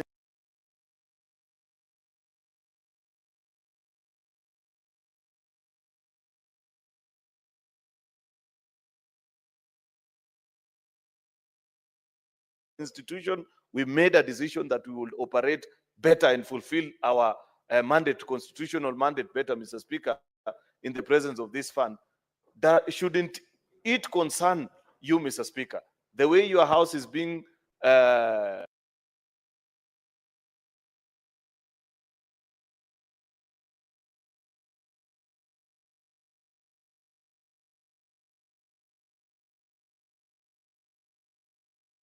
projected in these public gatherings, Mr. Speaker, given that the members of staff from National Assembly who do the presentation of issues before members of the public eventually give their views on this issue are only doing a presentation of CDF and its benefits, Mr. Speaker. Therefore, Mr. Speaker, I want to request that you either grant a ruling or a communication to this House on how this matter is going to be treated, because we do not want to enter into a contest with our sister House, Mr. Speaker, where when the time comes for this House, Mr. Speaker, to also do public participation, we could give the other view of how CDF should be run, Mr. Speaker, without any involvement of members of the National Assembly or otherwise, Mr. Speaker. But I don't think that is the route that we need to go. But you need to guide this House, Mr. Speaker, whether this is a matter that you discussed with your colleague and how this House can be represented in the days, because I know they are still going to do this, I think, for the next 2 weeks before a report is returned to this House, Mr. Speaker. I beg for your indulgence, Mr. Speaker, because I know this projects the image of this House, and it goes, Mr. Speaker, to cast very bad light many of the senators that come from those counties where public participation is being done, and members of the public imagine that we are just looking for a kickback so that we can pass the CDF amendment. I thank you, Mr. Speaker. The Senate Majority Leader, whatever is happening in the National Assembly the Senate has not been involved in it. When the time comes that the Senate is involved, we shall be able to respond appropriately. But at this juncture, maybe my advice to you, Majority Leader, you need to get hold of your counterpart. You know, as speakers, we don't move any motions or bills. It must have been moved by your counterpart in the National Assembly. Kindly get hold of your counterpart to understand exactly what is happening in the National Assembly. But as far as I'm concerned, the Senate has not been involved. We have not received any communication concerning the process that is taking place across the country. And therefore, I'm afraid I may not be able to comment on it now. But you have a better avenue as the Senate Majority Leader to get hold of your counterpart in the National Assembly to understand. Only then you can bring a substantive business before the Senate for me to make a ruling. Yeah. This is not a very simple matter, because it's not just a normal bill. It's the first time Parliament is trying to amend the Constitution. Therefore, we expected that at least there would be guidance from the office of the Speaker, because there are even further technical issues that will arise. Forget about Senate Oversight Fund, the ability to amend, Mr. Speaker. I thought that when we did the NADCO report, and it was passed here, I saw even our JLAC, the report that they brought before this House, they said that you jointly must set the rules of how a constitutional amendment is to be done, because what happens in the other House affects what we will eventually be able to do in this particular House, Mr. Speaker. Therefore, I think, while I take your advice and I will do what you have guided me to do, I want to humbly request, Mr. Speaker, that you equally engage your counterpart so that more issues beyond the content of the bill are resolved, especially particularly on the issue of procedure, Mr. Speaker, because that is something that will affect how we handle constitutional amendment bills even in the future, Mr. Speaker. Very well. Next order.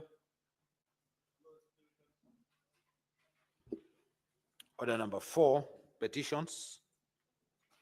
Order number 5, papers. Senate Majority Leader. Mr. Speaker, sir, I beg to lay the following papers on the table of the Senate. Today, Tuesday, the 6th of May, 2025. This is the Kenya National Commission on Human Rights Annual Report for the financial year 2023-2024.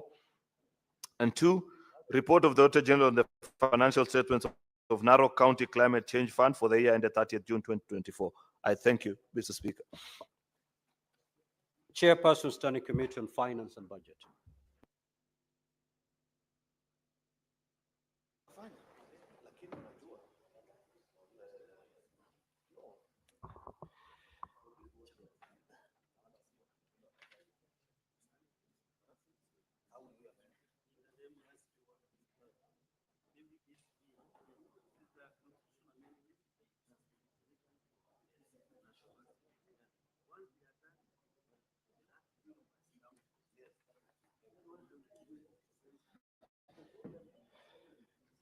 Thank you, Mr. Speaker.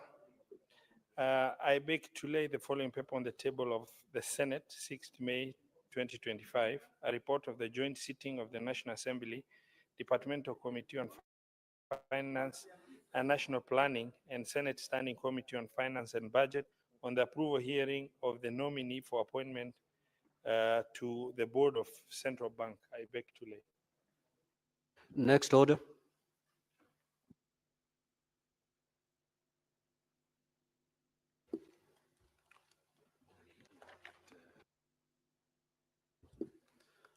Order number 6, notices of motion. The Chairperson, Standing Committee on Finance and Budget.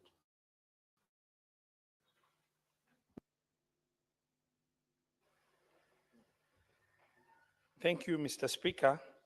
I beg to give notice of the following motion that the Senate adopts the report of the Standing Committee on Finance and Budget on the 4th basis of allocating the share of national revenue among the counties laid on the table of the Senate on Thursday, 17th of April 2025, and that pursuant to Article 2171 of the Constitution, approves the fourth basis for allocating the share of national revenue among the counties for the financial year 2025-2026 to 2029-2030 as follows. County allocation being equal to into bracket baseline allocation ratio time is 387.425 billion, close the bracket, plus 0.45 population index, plus 0.35 equal share, plus 0.12 poverty index, plus 0.08 geographical size of additional county allocation share above the baseline, where the baseline is 387.425 being equitable share for the financial year 2024-2025. Baseline allocation ratio is equal to the allocation factor derived from each county's allocation for the financial year 2024-2025.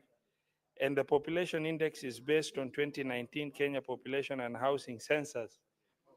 And the poverty index is based on 2022 Kenya Poverty Report by the Kenya National Bureau of Statistics.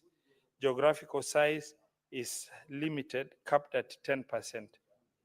Thank you. You had two notices, so you may proceed to. Who is giving notice? Senator Boni.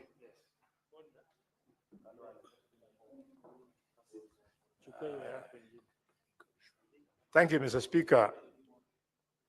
Mr. Speaker, this is a report of the joint sitting of the National Assembly Departmental Committee on Finance and National Planning and the Senate's Standing Committee on Finance and Budget on the approval of hearing of the nominees for appointment to the Board of Central Bank of Kenya.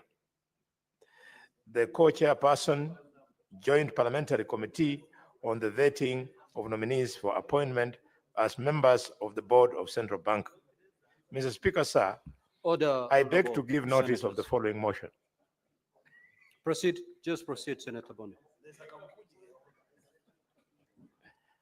That the Senate adopts the joint report of the Departmental Committee on the Finance and National Planning of the National Assembly and the Standing Committee on Finance and Budget of the Senate on the approval hearing of the nominees for appointment to the Board of Central Bank of Kenya that was laid on the table of the Senate today, Tuesday, 6th May 2025, and that pursuant to Section 11.2 of the Central Bank of Kenya Act and Section 8.2 of the Public Appointments for Parliamentary Approval Act, the Senate approves the appointment of the following nominees as members of the Board of the Central Bank of Kenya. 1. FCPA Sophie Moturi, CPA Abdullahi Muhammad Abdi, MS Beatrice Kosgei, and Mr. David Simpson Osar Owor. Thank you, Mr. Speaker. The Chairperson, Standing Committee on Energy.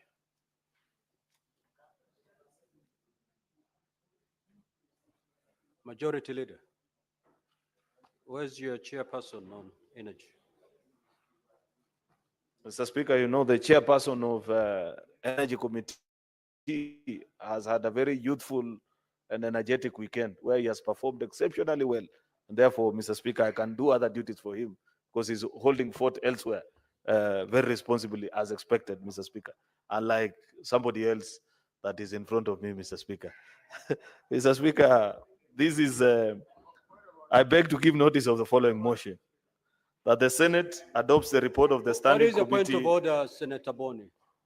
Mr. Speaker, I rise on Standing Order number 105.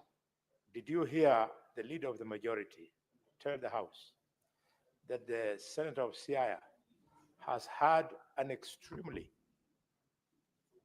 Majority not using Leader, take your seat. his own exact words, but Majority ending up Leader, and please take suggesting, Mr. Speaker, that he has had a very good time. Mr. Speaker, the public is following. Can he specify what he means? Otherwise, he could impute improper motive on the distinguished senator of Siaya. Yes, Majority Leader. Mr. Speaker, I was speaking of the oversight responsibilities of Senator Oburu. You That's saw enough. him take on governance. That is Mr. enough. Now Speaker. you may proceed to give notice. You don't want me to explain further, Mr. Speaker? Okay. I beg to give notice of the following motion, which is that the Senate adopts a report of the Standing Committee on Energy on the country oversight and networking engagements in Wajir County, laid on the table of the Senate on Thursday, the 17th of April, 2025.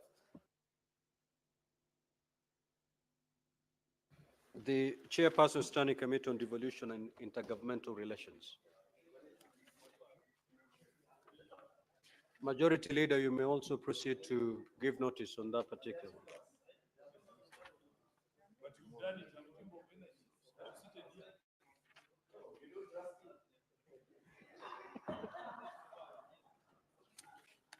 Mr. Speaker, sir, I beg to give notice of the following motion, that the Senate adopts the progress report of the Standing Committee on Devolution and Intergovernmental Relations on the operational and leadership crisis affecting the County Assembly of Nyamira, laid on the table of the Senate on Thursday, the 17th April 2025. Now, honorable senators, for the convenience of the House, allow me to rearrange today's order paper. We will proceed to handle order number 12 and 13.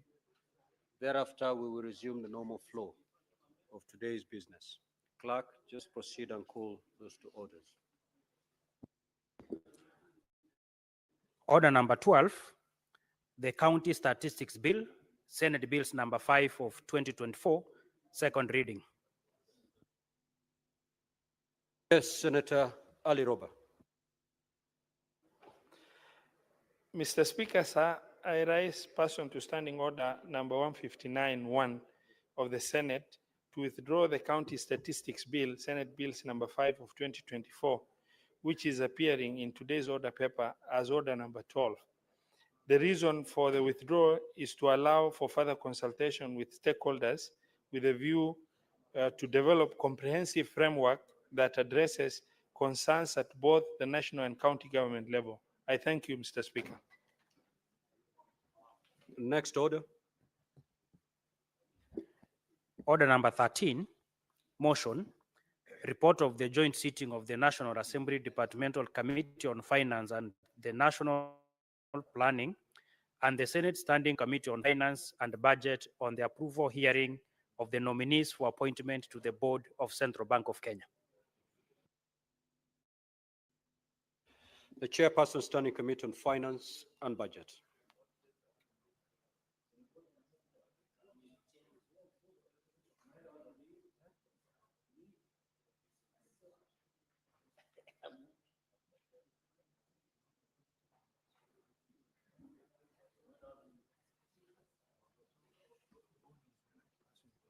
Okay, but then where is he?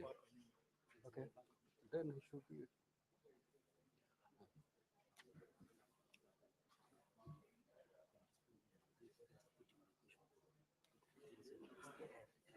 So as, okay, Senator Boni, you may proceed.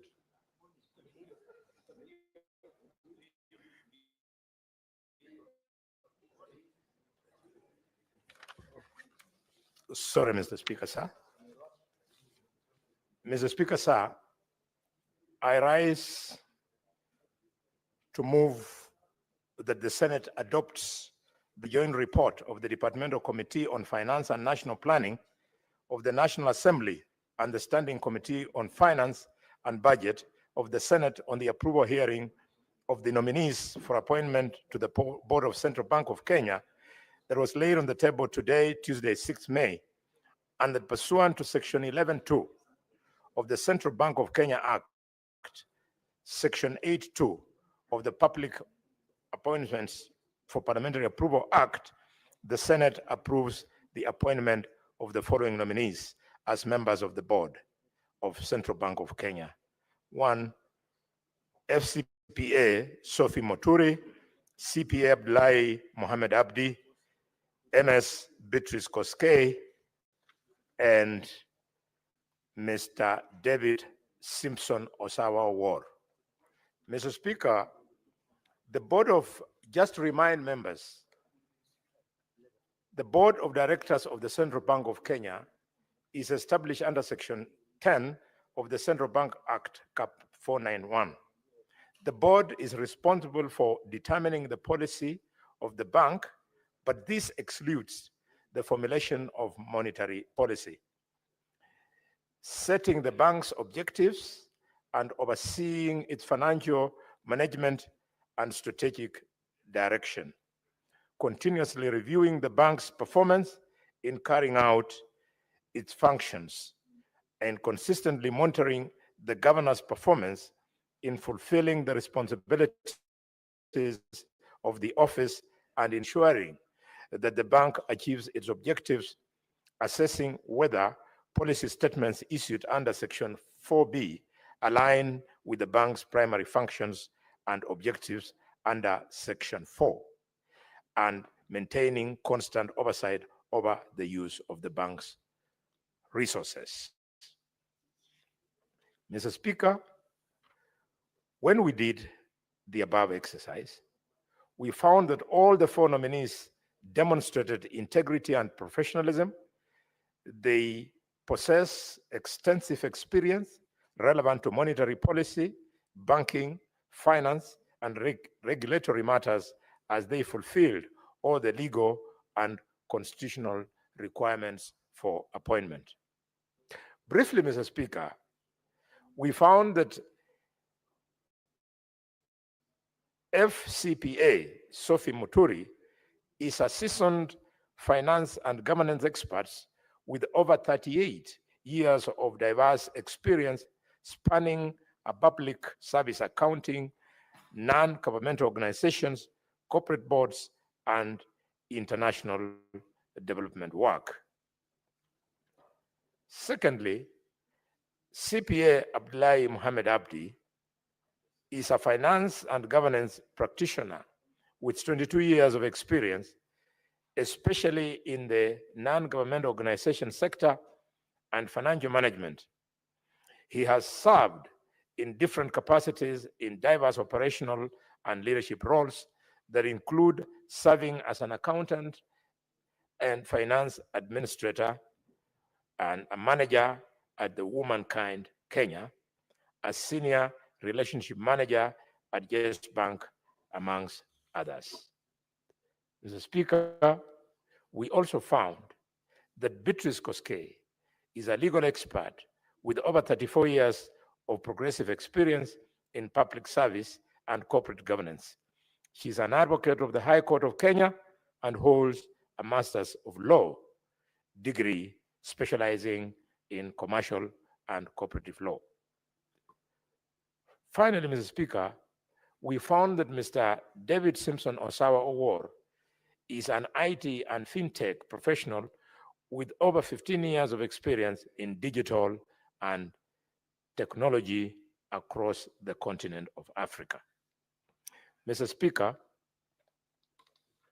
with this, I want to end by requesting the House to agree with the finding of the committee, which recommends that the Senate approves the nomination of FCPA Sophie Muturi, CPA Abdullahi Mohammed Abdi, MS Beatrice Koskei, and Mr. David Simpson Osawa for appointment as members of the board of the Central Bank of Kenya. Lastly, Mr. Speaker, I wish to request the senators to approve the report of the Joint Committee on the approval hearing of the said persons and move and request the, let me see the members who are around. Yes, and request, Mr. Speaker, the distinguished specially elected Senator Esther Okenyori, who is in a tete-a-tete, to second this motion.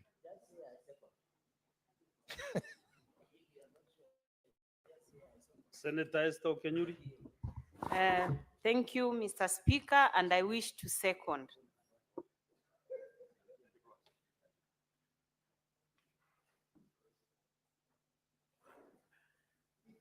Honorable Senators, I propose the question that the Senate adopts the joint report of the Departmental Committee on Finance and National Planning of the National Assembly and the Standing Committee on Finance and Budget of the Senate on the approval hearing of the nominees for appointment to the board of the Central Bank of Kenya, then on the table of the Senate on Tuesday, 6 May 2025, and that pursuant to Section 11(2) of the Central Bank of Kenya Act and Section 82 of the Public Appointments Parliamentary Approval Act, the Senate approves the appointment of the following nominees as members of the board of Central Bank of Kenya. 1, FCPA Sophie Moturi. 2, CPA Abdullahi Mohamed Abdi. 3, Ms. Beatrice Kosigei. And 4, Mr. David Simpson Osawa Owol.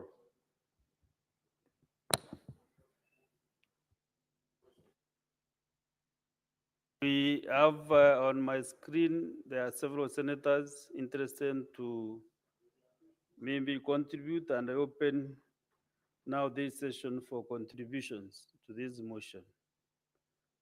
I will start with the Senator Nguria, okay. Senator Tom Ojenda. Thank you, Mr. Speaker.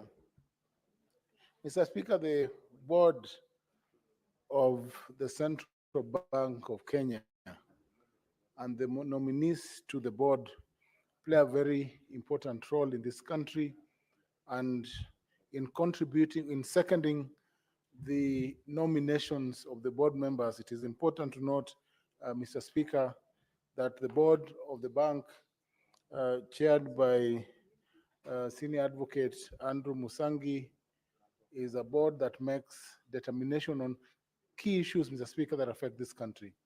And therefore, it is important, Mr. Speaker, that this afternoon Senate has indeed made the approval, and the threshold of integrity and of stature that was considered by the committee, Mr. Speaker, is important in all these approvals. Mr. Speaker, I think that the Senate committee that sat to hear the members and to consider all memoranda has done a good job. And this is how committees should work, that when there are Kenyans who apply to positions of influence and of a national nature, such as that of the board of the central bank, Mr. Speaker, we ensure that individuals that are nominated to these positions are individuals with stature, and not individuals that will bend the rules in making approvals as required by the mandate of the institution. I thank you, Mr. Speaker. Thank you, Senior Counsel. Next is Senator Chelgei Samson. Mr. Speaker, just since this is a procedural motion, I want to congratulate the Committee of Finance and Budget and Senator Boni Halwale, who was Senator Chelgei, this is not a procedural motion. It looks like a very weighty matter, appointing members to the board of the Central Bank of Kenya. Okay. It's not a weighty matter. It is not a procedural motion, but a very weighty matter. Appointing members of the board to oversee how our economy is performing and how also the performance of the Central Bank of Kenya. Thank you, Mr. Speaker, for that guidance. I said it looks like because, Mr. Speaker, as you can see the mood of the House, many people felt that we should be dispensed of, I think, for the following reasons, Mr. Speaker. One, I want to thank Senator Boni Halwale for moving this ably motion, and for the well done. And the Committee of Finance and Budget, my brother, the principal and party leader of UDM, and the Senator of Mandera, Mr. Speaker, for the good job done, the members of Finance and Budget.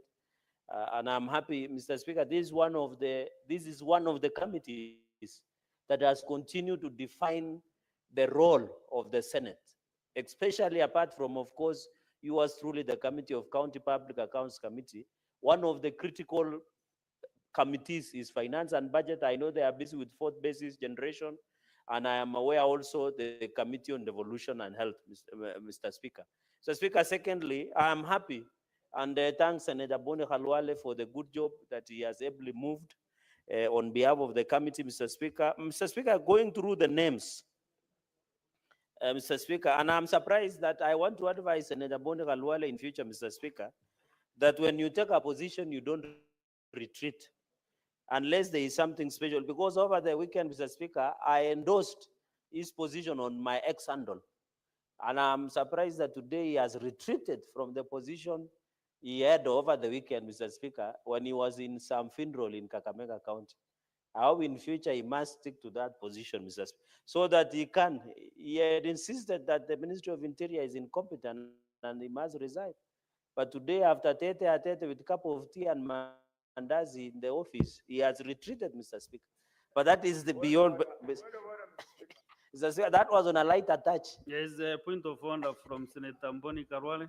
What is your point of order? Mr. Speaker, I rise understanding order number 105, and without wasting too much time, let it be on record that is your point of order. You don't, that the honorable member is misleading the House. It is on record, Mr. Speaker, that I was the first parliamentarian to call for the sacking of President Ruto's ministers, and I started with Moses Kuria. I went on to Linturi, and now I've arrived to Murkomen. I have not withdrawn, but Murkomen had the courtesy of calling me, Mr. So Speaker. what is the point of order? You know, That we is must misleading have the some House, record, Mr. you Speaker, know. 105. Let the record I'm be not clear. giving you time just to give you a statement Yes, which Mr. are Speaker. not on the point of order that you are raising against the. Yes, what- it's misleading the what House. Senator- If I Senator- don't set it straight, petty things that touch on integrity, like taking mandasi, I have never stepped in an office of any minister of this government But I'm since trying, I what came is to your this point House. of order, Senator Mboni? He is misleading the House, Mr. Speaker. Can he withdraw Yes, that's and the way to go. apologize for misleading the country that Khalwale can be compromised? No, that is my brand. Senator Chalgei, Mr. you have Speaker, heard what your colleague has I have heard. insinuated.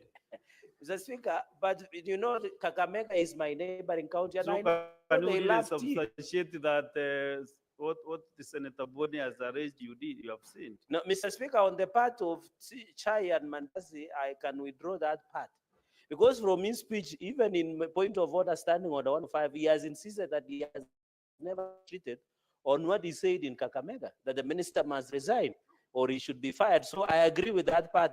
But you know, also it brings me conflict of interest because they are my neighbors and I know they love tea. But anyway, that's a conversation we can have in future.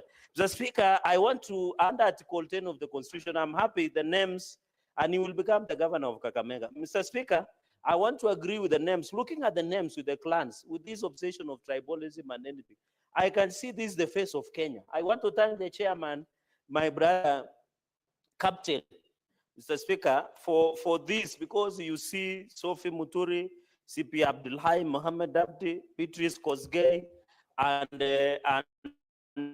David Sim Osawa Owor. This is the face of Kenya. We want every board.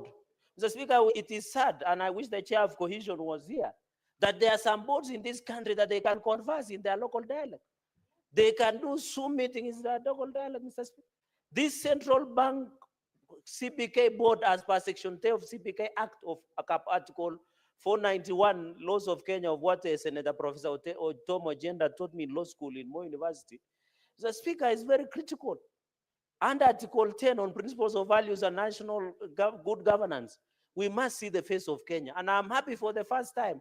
We must, Mr. Speaker, I want to challenge the Committee of National Cohesion and Integrity to give us the ethnic arithmetic and combination of the boards that we have in this country, the sagas that we have in this country.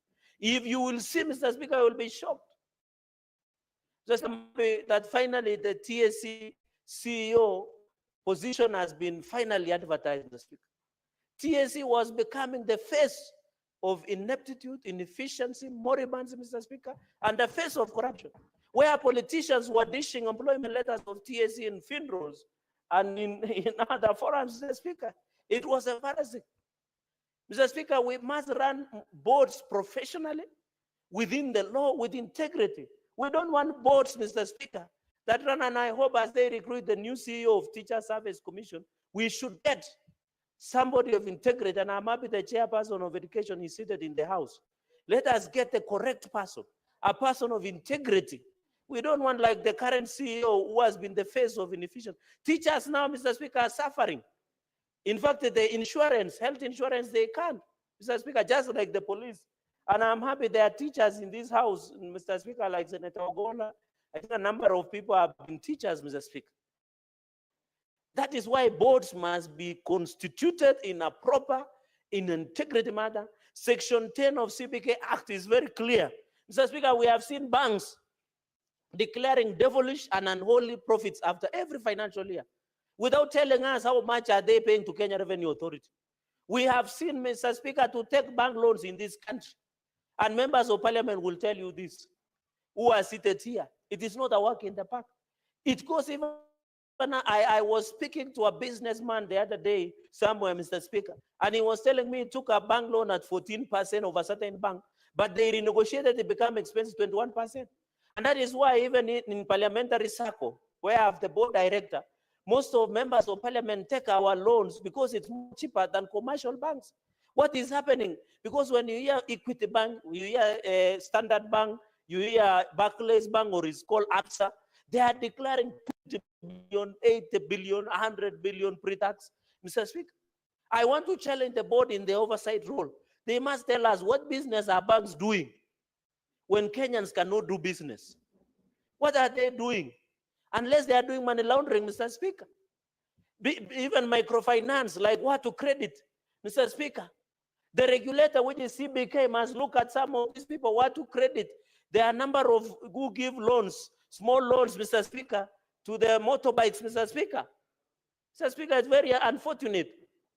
Are you aware, I even call, there is one famous in our villages, there is one that they come and take your cow, your sofa sets, your TV. There is a microfinance that is run mostly by women. Even they take the roof, Mr. Speaker, under the supervision of the police. Where I come from, Mr. Speaker, families are breaking down because of the poor regulation mechanism by central bank. Mr. Speaker, marriages are breaking down. The strength of a society and a nation is a strong family. It is called Kenya Women. I think that's the title. They come and take everything. They take your clothes, they take your bed, the roof, the TV, the cows, everything, Mr. Speaker. And even the shoes. But I know when you go to Migori, Mr. Speaker, no one wants to wear the shoe after the incident that happened over the weekend. And I saw Senator Professor Tomo Jenda on the ground. He will tell me in camera what really happened, Mr. Speaker. So they take everything. We must be told when what to credit. You have been told, Mr. Speaker, that a number of young men take loan to buy motorbike. But you end up paying that motorbike to even 350,000 4 times. Under what to credit. And when they realize, Mr. Speaker, you're almost finishing paying for that border, that motorbike, Mr. Speaker, they come, that border disappears mysteriously.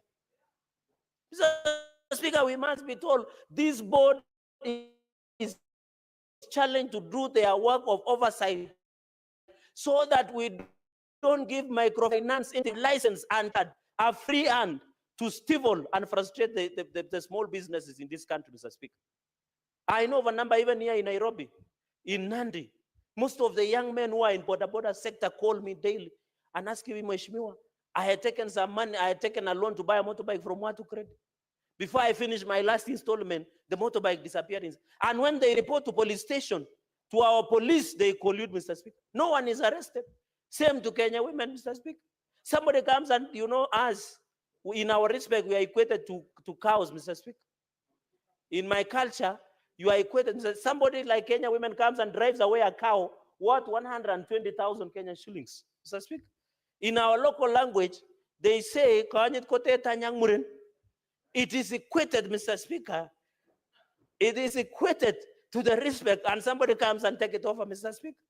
I want to challenge, Mr. Speaker, on the issue of oversight of the board. As you have said, they must reign on these microfinance entities. They must reign on these commercial banks. Mr. Speaker, it was sad, as I conclude, you saw the Devolution Committee. There are counties who run an unknown number of commercial bank accounts. Mr. Speaker, I saw, was it Bungoma, they had over 150 commercial bank accounts. Nandi has over 100. Why would the Bankers Association of Kenya, the CBK, under the, Mr. Speaker, under the law, the one on Public Finance Management Act, Mr. Speaker, and the chair of CPK is here. The counties are supposed to operate a minimal number, like special purpose account that is allowed under the law for the World Bank. I'm just winding up, Senator Sifuna. He says, can you protect me? I don't know why the SG of ODM is restless. And this is a very serious motion. What is it, Senator? He's throwing his hands around. I don't know what is the problem. Mr. Speaker. Because there is you have more 10 minutes. Yes. And we are paid to speak.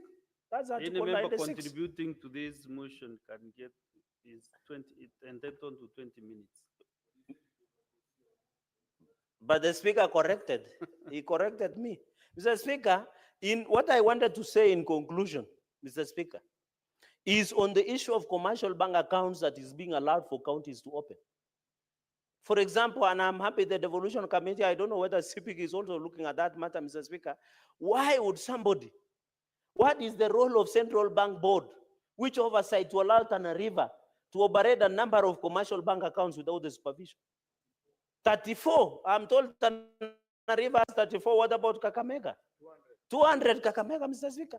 Why is the Central Bank of Kenya Board under Article Section 10 of the CPK Cap 491 laws of Kenya, Mr. Speaker, allowed? That is the work of oversight that is provided under Section 10 of Central Bank Act, Mr. Speaker. Number 3, Mr. Speaker, was in the issue of governance performance, which should tell us and brief the nation, Mr. Speaker. We have been told that the inflation rate is looking better. The economy, Mr. Speaker, the exchange rate, for the first time, Mr. Speaker, the dollar against the shilling has stabilized with 130 shillings. And we thank the President Ruto's government for this issue of financial management, Mr. Speaker, and also in terms of ensuring that the governor ensures that they have an option of performance, Mr. Speaker. So the work of Central Bank of Kenya Board is now cut out, Mr. Speaker.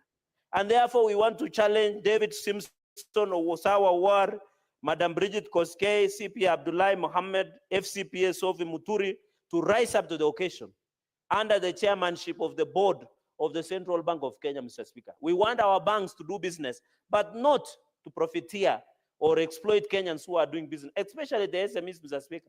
And that is why the success story of the Hustler Fund. We want to ask, even as the board sets in, to ensure the conditions of loan borrowing by the small businesses, by the startup businesses, that they should even encourage tax holidays for the small kiosk businesses in Kirinyaga Road here in Nairobi, for some small businesses in Namgo in Nandi, Mr. Speaker, for some businesses in Mombasa or Vihiga in Majengo, Mr. Speaker, so that that young man, that young woman who doesn't have collateral security like title deed, like logbook, can walk into a commercial bank, get fair conditions of loan, and be able to start up a business and build a serious empire in this country, Mr. Speaker. With those very many remarks, I support and commend the Committee of Finance and Budget for the job well done. Let the board settle in and ensure there's a transformative finance and management of the Central Bank of Kenya. I thank you, Mr. Speaker. Thank you. We have one more member. Maybe you want to make some comments on this motion. Then after this, we can go back to the other business that was reorganized. Senator Mwinyaji Mohamed Faki. Asante Mheshimiwa Spika kwa kunipa fursa hii kuchangia taarifa ya kamati ya fedha kuhusiana na uteuzi wa wanachama wa bodi ya Banki Kuu ya Kenya. Mheshimiwa Spika, kwanza naipongeza kamati hii pamoja na kamati ya Bunge la Kitaifa kwa kuweza kumaliza zoezi hili la kuwapiga msasa wale wateule wanne wa nafasi hizo. Na Mheshimiwa Spika, jambo la kusikitisha ni kwamba japokuwa uteuzi wa wanachama hawa wa bodi ya ukurugenzi ni muhimu sana, jukumu la bunge ni dogo sana Mheshimiwa Spika, kwa sababu jukumu la bunge ni kupitisha yale majina ambayo yameletwa kutoka kwa waliofanyiwa uchunguzi na taasisi zingine. Mheshimiwa Spika, hata kama bunge lilikuwa linasema kwamba mtu fulani hafai kwa ule wadhifa, Mheshimiwa Spika, katika ile zoezi ambalo lilifanyika tulikuwa hatuna uwezo wa kufanya hivyo. Kwa Mheshimiwa Spika, ipo haja ya kufanya marekebisho ya sheria ili sisi pia tuwe na uwezo wa kukataa wale ambao wanaletwa katika zoezi lile la kupiga msasa, kwa sababu wengine hawafai katika hiyo nyadhifa, lakini kwa vile mikono yetu imefungwa hatuwezi kutoa mapendekezo yote kuhusiana na wale ambao wameteuliwa na kufikishwa mbele ya bodi. Mheshimiwa Spika, jambo la pili ni kwamba bodi ya wakurugenzi wa Benki Kuu ya Kenya wana jukumu muhimu sana Mheshimiwa Spika, kuangalia vipi mfumo wa fedha utakavyoendeshwa katika nchi yetu. Kwa hivyo si bodi ambayo inaweza kubeba mtu yoyote ambaye anaweza kupatikana katika jiji la Nairobi ama katika kaunti zetu. Ni mtu ambaye ana tajriba fulani na anawezekana kuweza kutoa mwongozo katika masuala ambayo yatazungumziwa katika Benki Kuu ya Taifa. Mheshimiwa Spika, katika uteuzi ule kijana wa mwisho ambaye jina lake siwezi kumkumbuka, lakini alinifurahisha sana katika mambo ambayo aliyazungumza na mambo ambayo ameweza kuyafanya kwa ule muda ambao ameweza kuhudumu katika nyadhifa tofauti tofauti katika nchi za kigeni pia Mheshimiwa Spika, ambapo ameweza kupendekeza mambo muhimu ya masuala ya fedha. Kwa mfano, kwa sasa tuko katika muhula ama tuko katika uhuru wa ile inaitwa cryptocurrency kwa Kiingereza, fedha ya crypto ambayo ndio inatumika katika ulimwengu kwa masuala mengine. Wewe Mheshimiwa Spika, masuala kama haya ni masuala muhimu sana ambayo lazima wakurugenzi wa Benki Kuu wawe na ufahamu na uwezo wa kuweza kuyapambanua na vile vile pia kutoa mwongozo kwa taifa kuhusiana na masuala haya. Kupeleka mtu tu pale kama kwa sababu anatafuta kazi, kama tunavyoona katika tume nyingine Mheshimiwa Spika. Tume nyingi sasa zimeweza kushindwa, zimeweza kulemaa.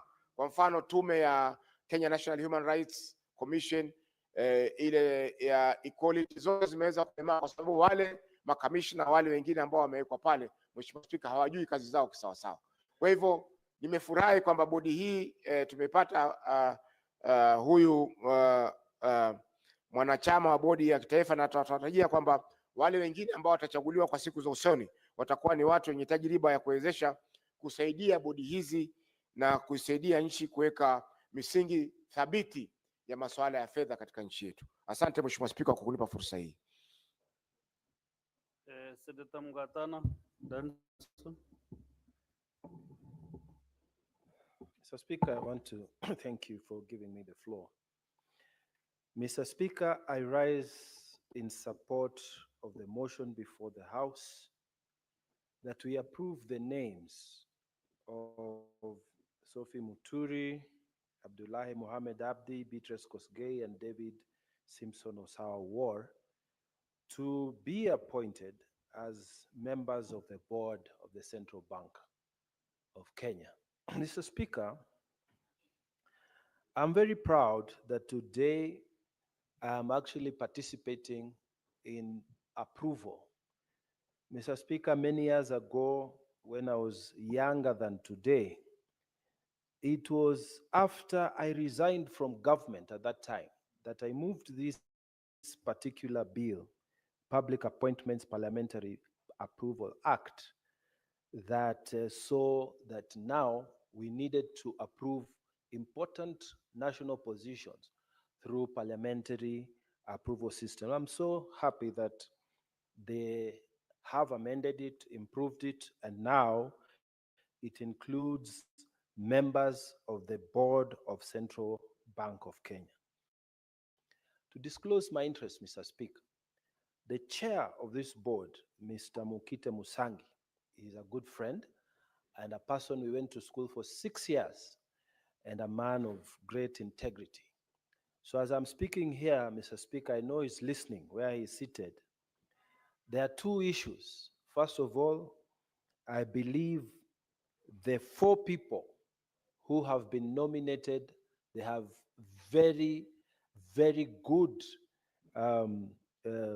CVs, and I will not dwell on that. But Mr. Speaker, I wanted to dwell on 2 issues of the board of Central Bank and the work these 4 nominees are going to have to face as they take up their responsibilities. Mr. Speaker, the board of Central Bank is supposed, number 1, to oversight the Central Bank of Kenya management led by the governor of the Central Bank. Mr. Speaker, may I say that Governor Thuge so far has performed well, and I'm happy that he has stabilized the financial and the monetary situation in this country. However, I want to focus on the board of directors of CBK. Their first role is oversight, Mr. Speaker. And when you look at oversight of the management of Central Bank of Kenya, one of the things that comes to us as representatives of the people is the question, how fair in terms of distribution per county does the HR or human resource establishment in the Central Bank of Kenya, how well spread is this component of HR in the Central Bank of Kenya? Mr. Speaker, the question that this board and this new team must come to ask in those board meetings as they look at the management, they should ask how many people are working in the Central Bank of Kenya from Tana River County, for example, from other counties, Mr. Speaker.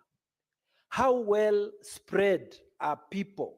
The HR component of Central Bank, Mr. Speaker, has not been well spread across the country. And Mr. Speaker, this needs to be corrected, not yesterday, not tomorrow. It needs to be corrected immediately. Why I say so, Mr. Speaker, is that when the Central Bank of Kenya is sitting down to give various services to Kenya and to Kenyans, it is good for them to have different perspectives and different viewpoints of how their sittings and their decisions there affect Kenyans in general. So, Mr. Speaker, it is my prayer that the new team of Sophie Moturi, Abdullahi Mohammed, Beatrice Kosgei, and David Simpson Osawa, they would also take their time to make sure that in the next recruitment by the management of the Central Bank of Kenya, it is well spread across the country. We should not have, as a previous speaker said, other departments in this country where people can even converse in their mother tongue. People can speak without any problem because they are majority coming from a certain area.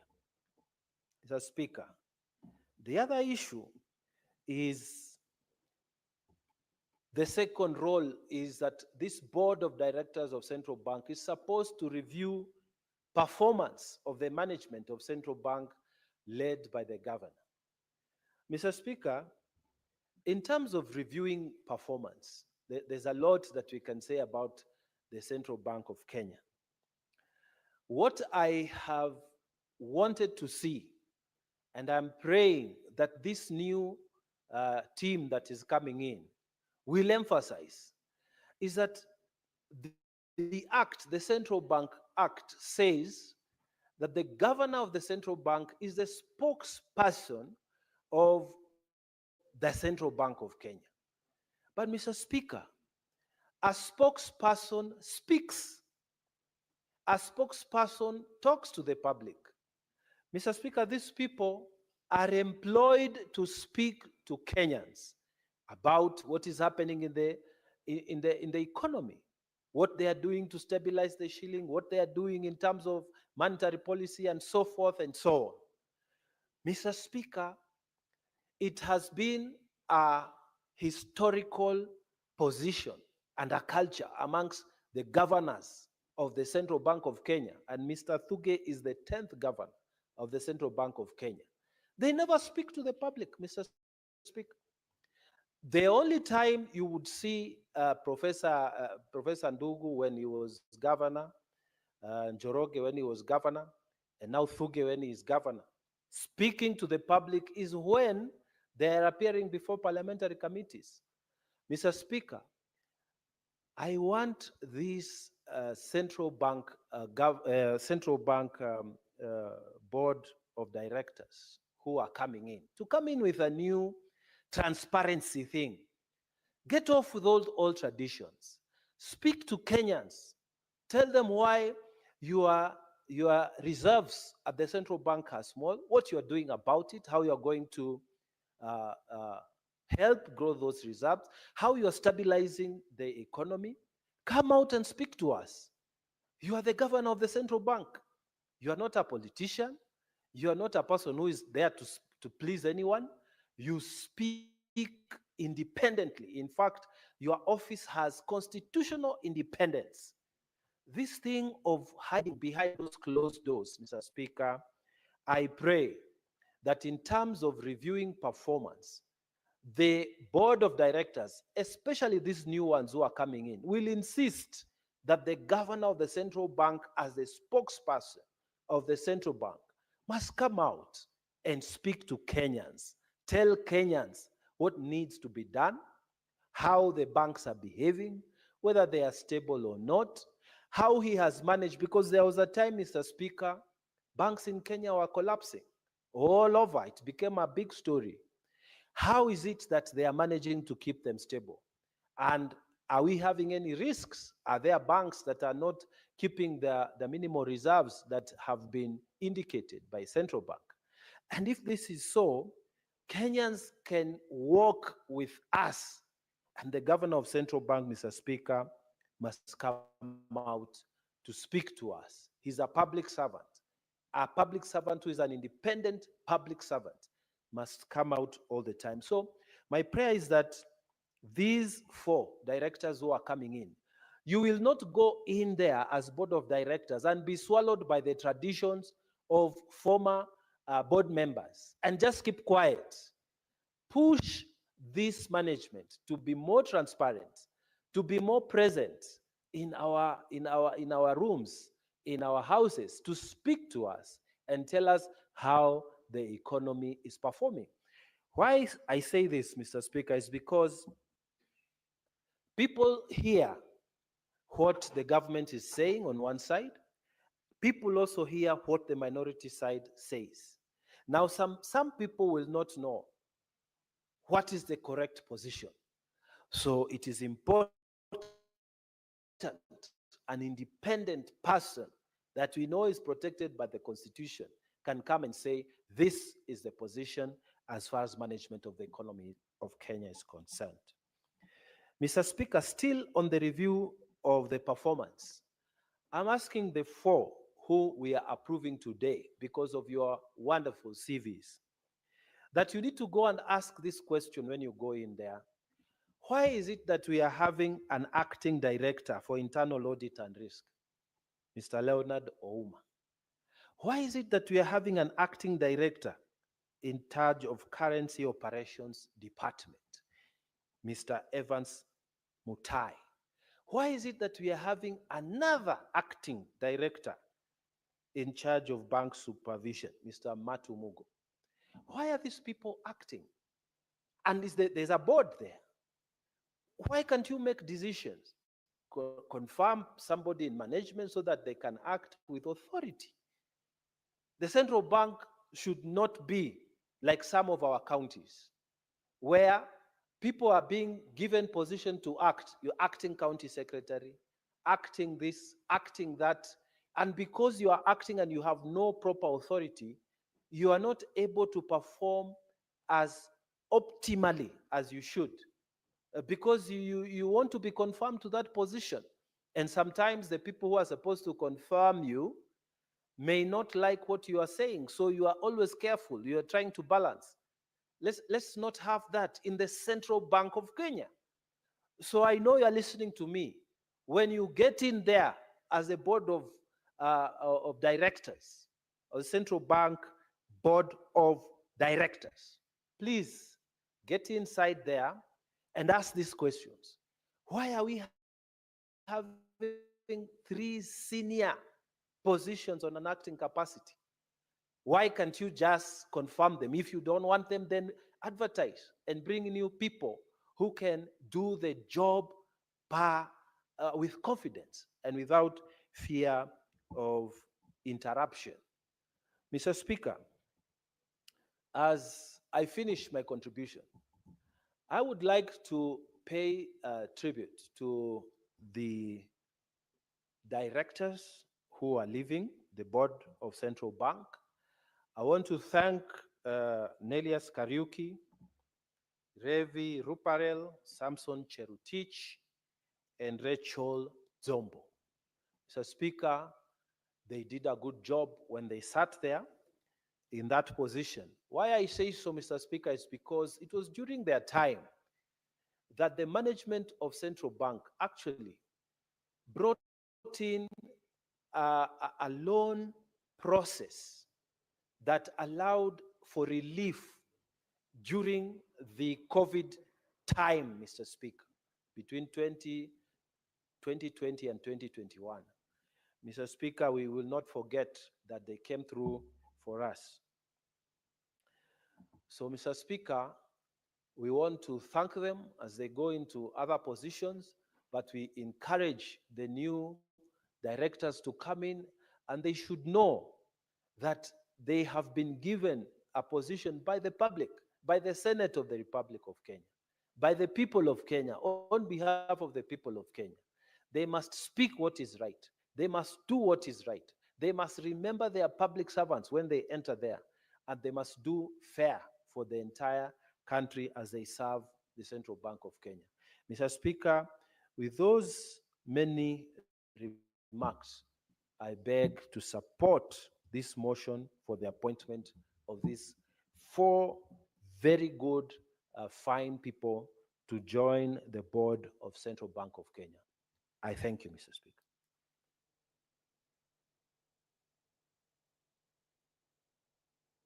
Next is, according to my screen, there is no other member who is interested to contribute, so I'll call the mover to reply.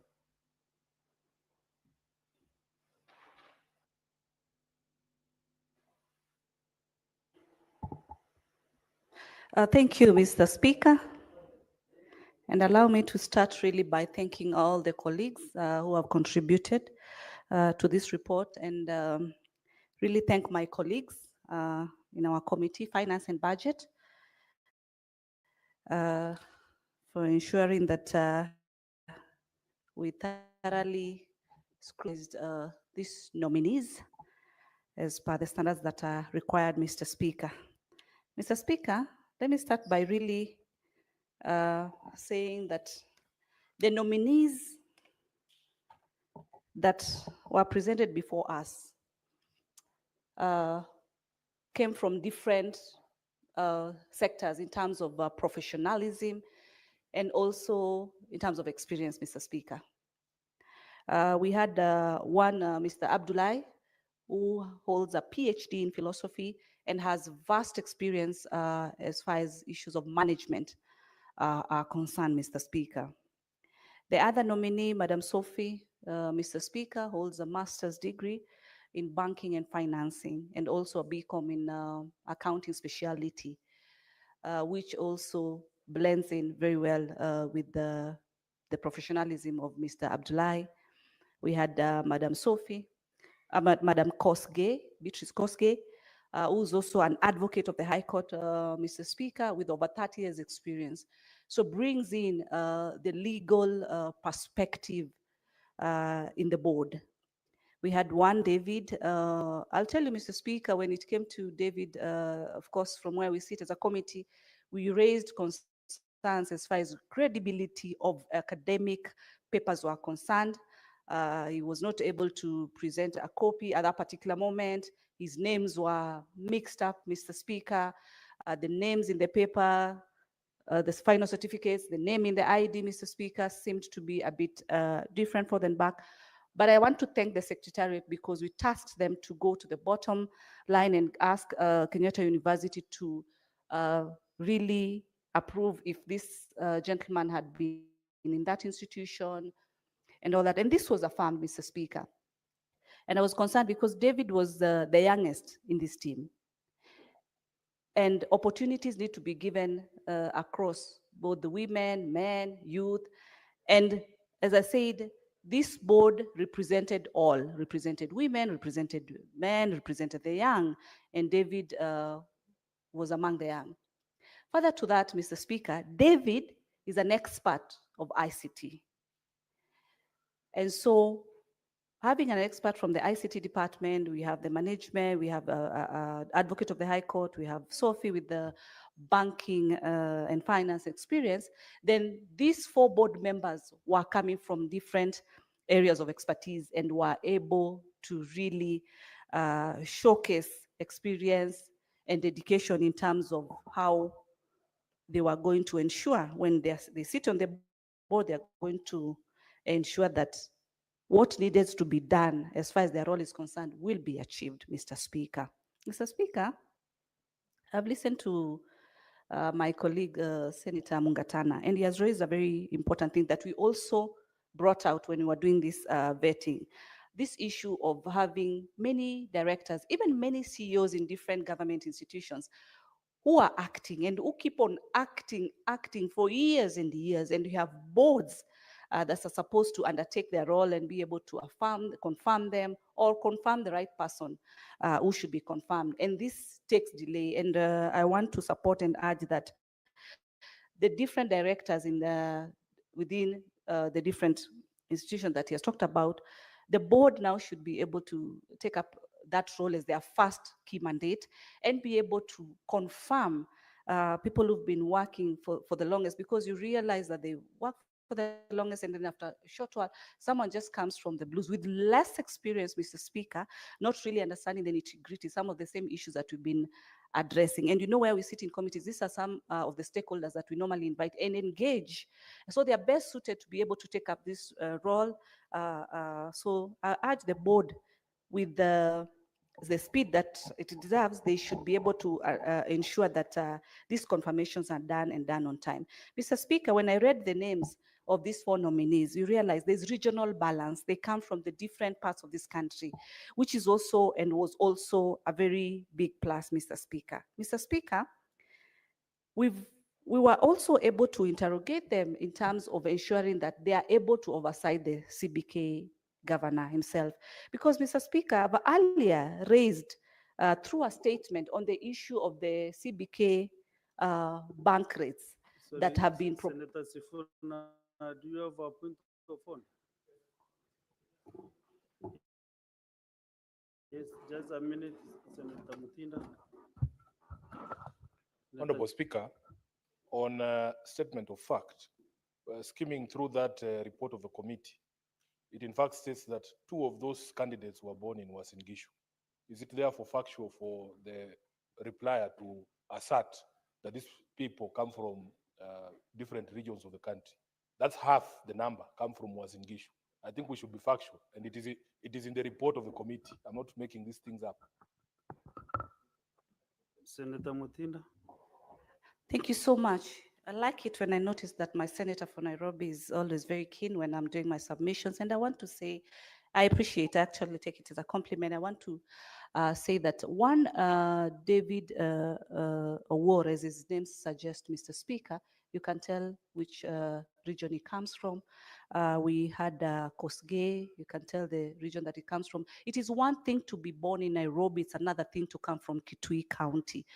So it doesn't mean that since I'm born in Nairobi, that I don't have a region that I came from. So if we look at the fact of birth, it's one thing. The same way you were born in Kakamega and probably you represent the great county of Nairobi. So as I proceed, Mr. Speaker, I was actually addressing the issue of the CBK bank race, Mr. Speaker, and we realized that there's been delay in this, the governor for CBK ensuring that the rates that they have proposed are implemented in the different banks, because we find that it does not really apply. And this is the mandate of the governor for CBK himself. So these are the questions that we really were able to bring out to these nominees as far as ensuring that CBK implements or ensures implementation of the interest rates that they have proposed. Mr. Speaker, even when it came to the expertise of the young man, David, on matters ICT, personally, I was able to really inquire on what he would offer so that we reduce or bring to 0% the issue of fraudulent withdrawals in the different banks, because we've seen that happening, and he was able to bring out quite different aspects on how the system can be managed. Those are not things I would want to put on record, but they really sounded very well, that if CBK can be able to have that input, they can be able to pick in what this ICT expert was communicating, then moving forward, of course, these are cases that we look forward that they shall be totally reduced, Mr. Speaker. And to finalize, Mr. Speaker, we really emphasize that you realize policies are in place, but the implementation is a problem.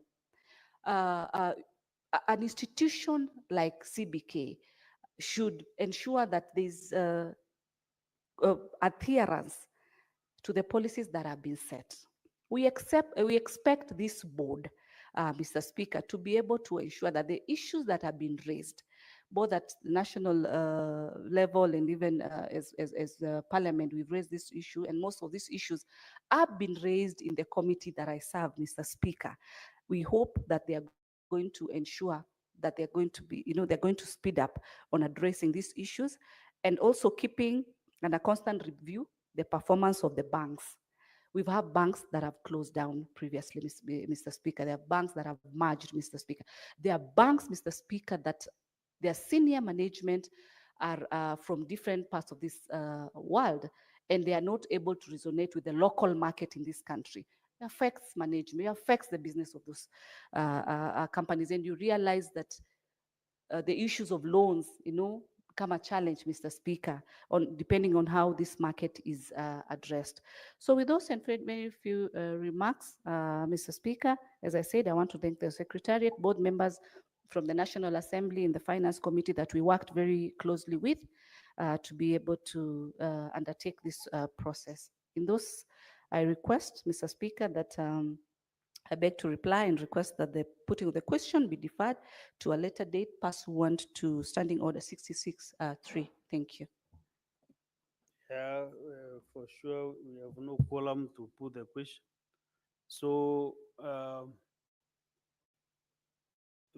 there was the organization of the order of business this afternoon. Therefore, before we proceed to any other business, we revert to order number 7 on questions and statements.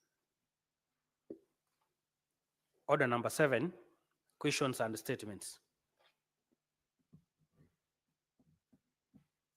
The statements under order 53.1 We start with the Senator for Vihiga County, Senator Godfrey Ososi. Thank you, Mr. Speaker. Arise pursuant to Standing Order 53-1 to seek a statement from the Standing Committee on Health on a matter of national concern regarding ceaseless of expired medication in public health facilities countrywide. Mr. Speaker, sir, the Auditor General has over the last 3 years, financial years, flagged out the matter of presence of huge amounts of expired drugs in most public health facilities in our counties. This is a matter that needs to be addressed urgently, since it poses a great risk to the lives of Kenyans seeking treatment in public health facilities, as one never knows when an unscrupulous staffer in these hospitals might actually give such medication to unsuspecting patients. Mr. Speaker, coupled with this is the trend by medical professionals in public hospitals to refer patients to privately owned pharmacies to buy medicines. Indeed, recently, the Mombasa County government announced that it would not renew the licenses of pharmacies and chemists operating near public hospitals to tackle the exploitation of patients and curb unfair profits by these businesses. In the statement, the committee should address the following: the total value of expired drugs in public health facilities from the financial years 2022-2023 to 2024-2025. 2, reasons why county health facilities continue to stock expired drugs, including whether there is a possible involvement of county staff and other private health facilities in preference of medicines supplied to public health facilities. 3, the gaps in the supply chain at the Kenya Medical Supplies Agency, KEMSA, that could be leading to the supply and delivery of expired drugs or drugs with a shorter lifespan. 4, possibilities of leveraging on technology in hospitals to monitor stock levels, expiry dates, and any other useful data. 5, and lastly, viability of a policy to regulate chemists and pharmacies operating around public health facilities in the counties. Thank you, Mr. Speaker. Thank you. Next is Senator for Kisumu County, Senator Professor Tomo Jenda.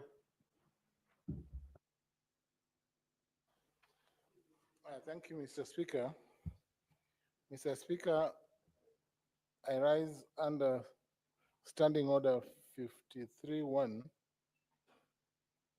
to seek a statement from the Standing Committee on Education on a matter of national concern regarding the tragic death of 2 Form 4 students at Ramba Boys High School in Rieda, Siaya County. I'm not the senator for Siaya. The 2 students, Mr. Speaker, lost their lives after falling into a septic tank within the school premises that collapsed on 22nd March 2025. The students are said to have been together with others on top of the septic tank when it caved in, trapping them in while other students were seriously injured. This heartbreaking loss has sparked concern over the state of infrastructure in schools across the region and especially in rural areas.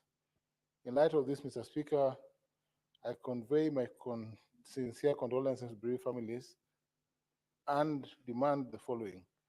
1, that the Committee of Education addresses the circumstances leading to the deaths of the 2 students and the immediate action taken by the Ministry of Education in response to the tragedy. 2, a comprehensive audit of all sanitation infrastructural facilities in schools in the country to ensure they meet safety standards. Lastly, measures taken by the government to hold to account any officers found to have been negligent to prevent such fatal incidents in the future. Thank you, Mr. Speaker. Well, next is the Senator for Nairobi City County, Senator Edwin Sifuna. Thank you, Honorable Speaker.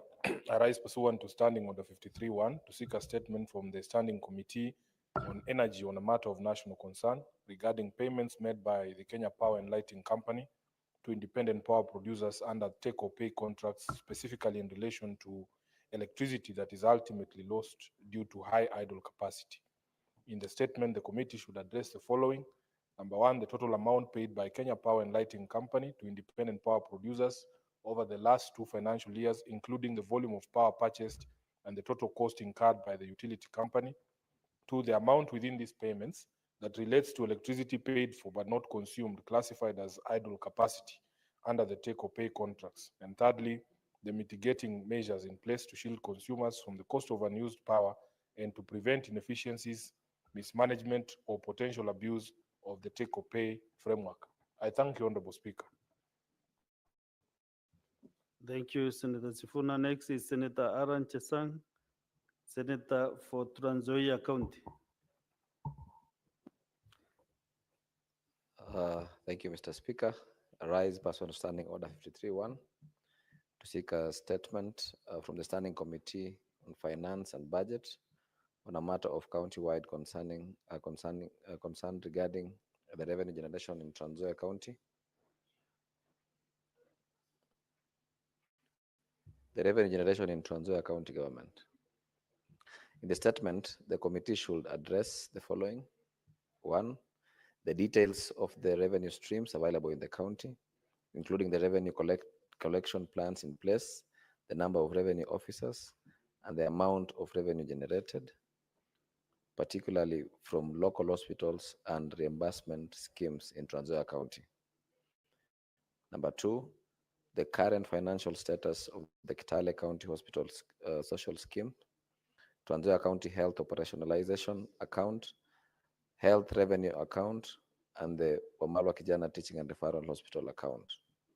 And number 3, the reasons for the discontinuation of the previous revenue collection system, details of the terms of engagement of the regional business collection, a local revenue collection company operating an electronic revenue platform, and whether it was engaged in compliance with relevant procurement laws. Mr. Speaker, my second statement arises pursuant to Standing Order 53-1 to seek a statement from the Standing Committee on Health on the matter of county-wide concern regarding the relocation of health services and the deteriorating operational standards in county health facilities in Trans Nzoia County. In the statement, the committee should address the following.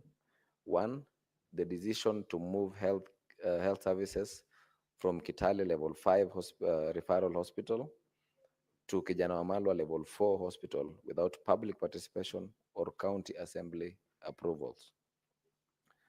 Number 2, the rationale behind this move, given the availability of sufficient land for expansion at Kitale Level 5 and the reported lack of specialized personnel and services at Kijana Wamalwa Level 4 Hospital. And number 3, list of patients affected by the transfer, indicating any health complications or fatalities that may have occurred as a result of the relocation.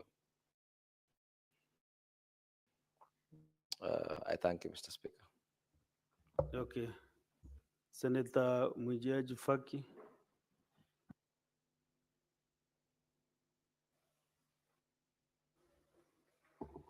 I rise pursuant to Standing Order number 53-1 of the Senate Standing Order to seek a statement from the Standing Committee on Roads, Transportation and Housing on the county-wide matter regarding the deteriorating situation at the Likoni Ferry crossing in Mombasa County.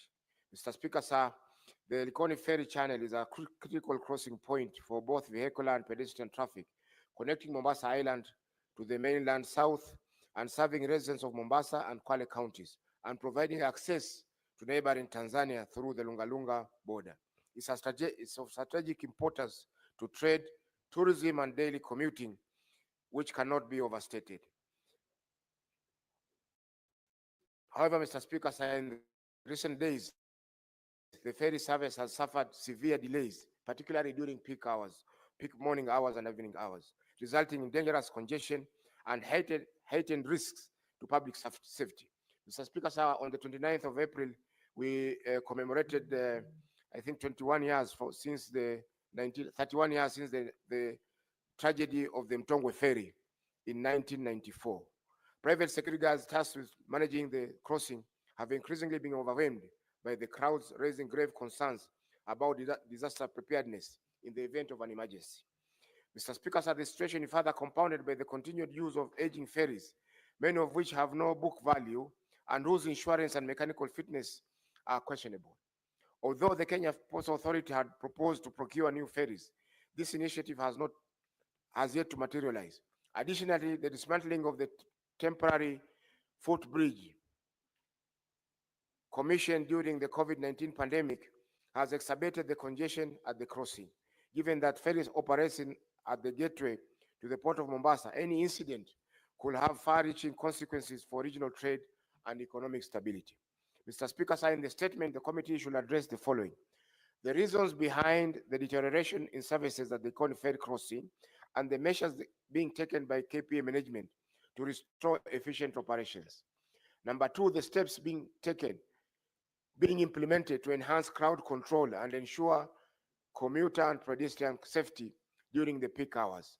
Number three, the disaster preparedness plans in place to mitigate risks in case of emergencies at the ferry crossing. Number four, the status of the proposal to acquire new ferries to replace the aging fleet and the timelines for implementation.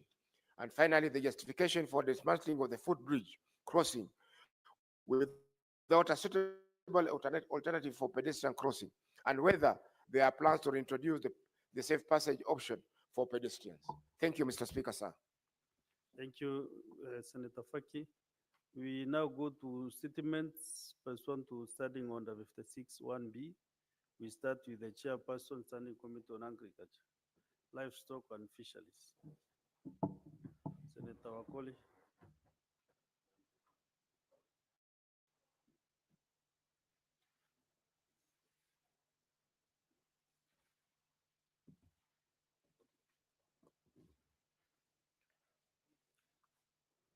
Honorable Speaker, statement relating to the activities of the Standing Committee on Agriculture, Livestock and Fisheries for the period February to April 2025.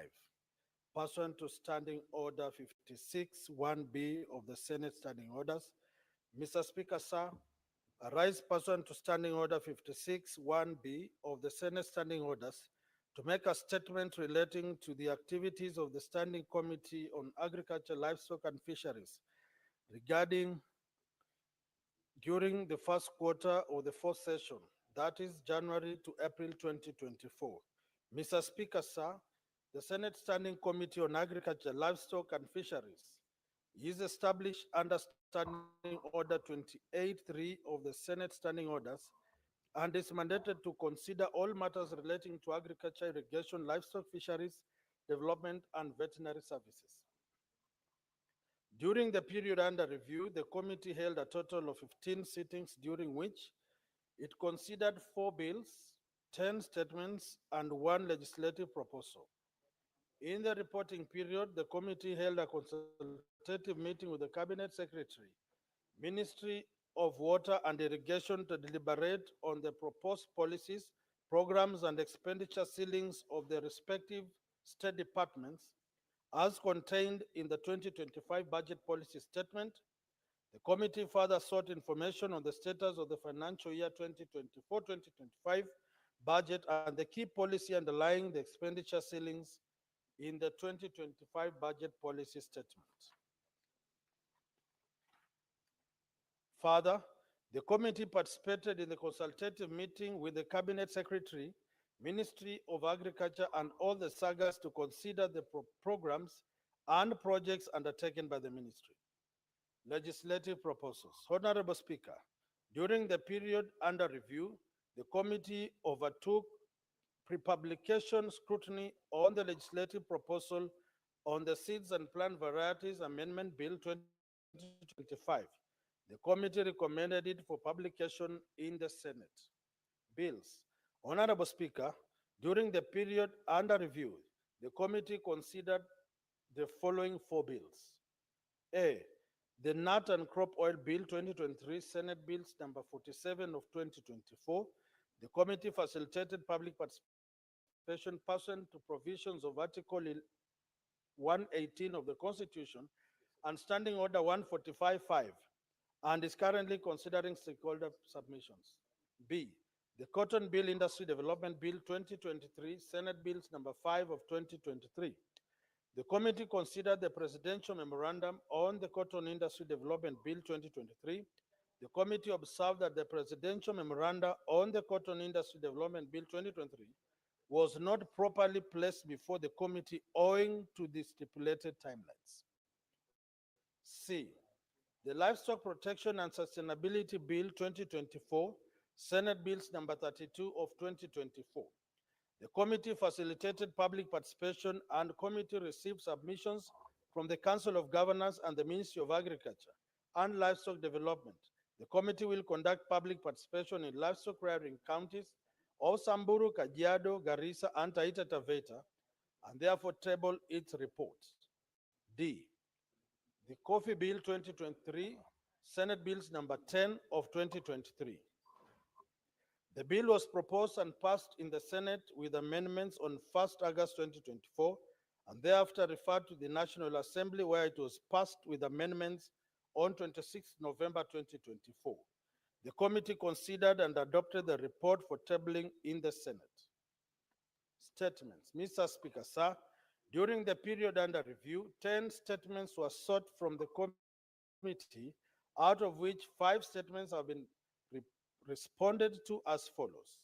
A, statement on the impending dissolution of Pyrethrum Processing Company in Kenya sought by Senator Richard Onyonka, MP, letter forwarding response shared with the senator. B, statement on the gazettement of domesticated water buffalo as a food animal sought by Senator Catherine Muma, MP, letter forwarding response shared with the senator. C, statement on the status of purchase of wheat from Kenyan farmers sought by Senator Jackson Mandago, MP, letter forwarding response shared with the senator. And D, statement on the ongoing livestock vaccination program in the country sought by Senator Mohammed Chute, MP, response shared with the senator.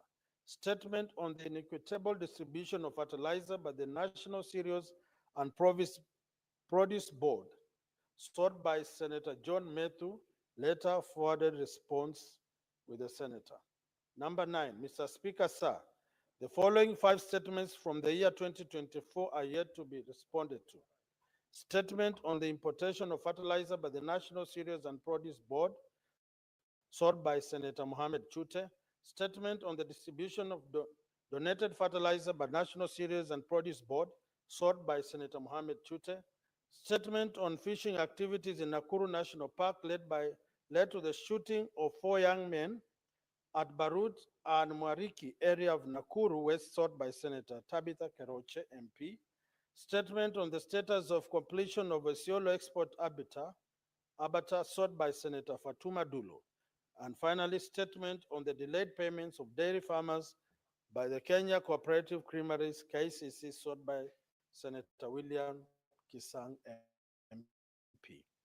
Mr. Speaker, sir, during the next quarter of committee, we will undertake inspection visit to Turkana County on the irrigation scheme projects and also undertake inspection visits to NCPB depots across the country on the status of availability of seeds and fertilizer. I thank you, Honorable Speaker. Senator Wafula Wakoli MP, Chairperson Standing Committee on Agriculture, Livestock and Fisheries, dated 2nd May 2025. Thank you, Honorable Speaker. Thank you, Senator Wafula, the chairperson of Agriculture, Livestock and Fisheries Standing Committee. I now invite the chairperson, Standing Committee on Devolution and Intergovernmental Relations, to make a statement relating to the activities of the committee for the period January to April 2025. Senator Professor Kamar, proceed to table your report. Thank you, Mr. Speaker. I rise to make a statement on the activities of the Standing Committee on Devolution and Intergovernmental Relations for the period January to April 2025, issued pursuant to Standing Order 56-1B.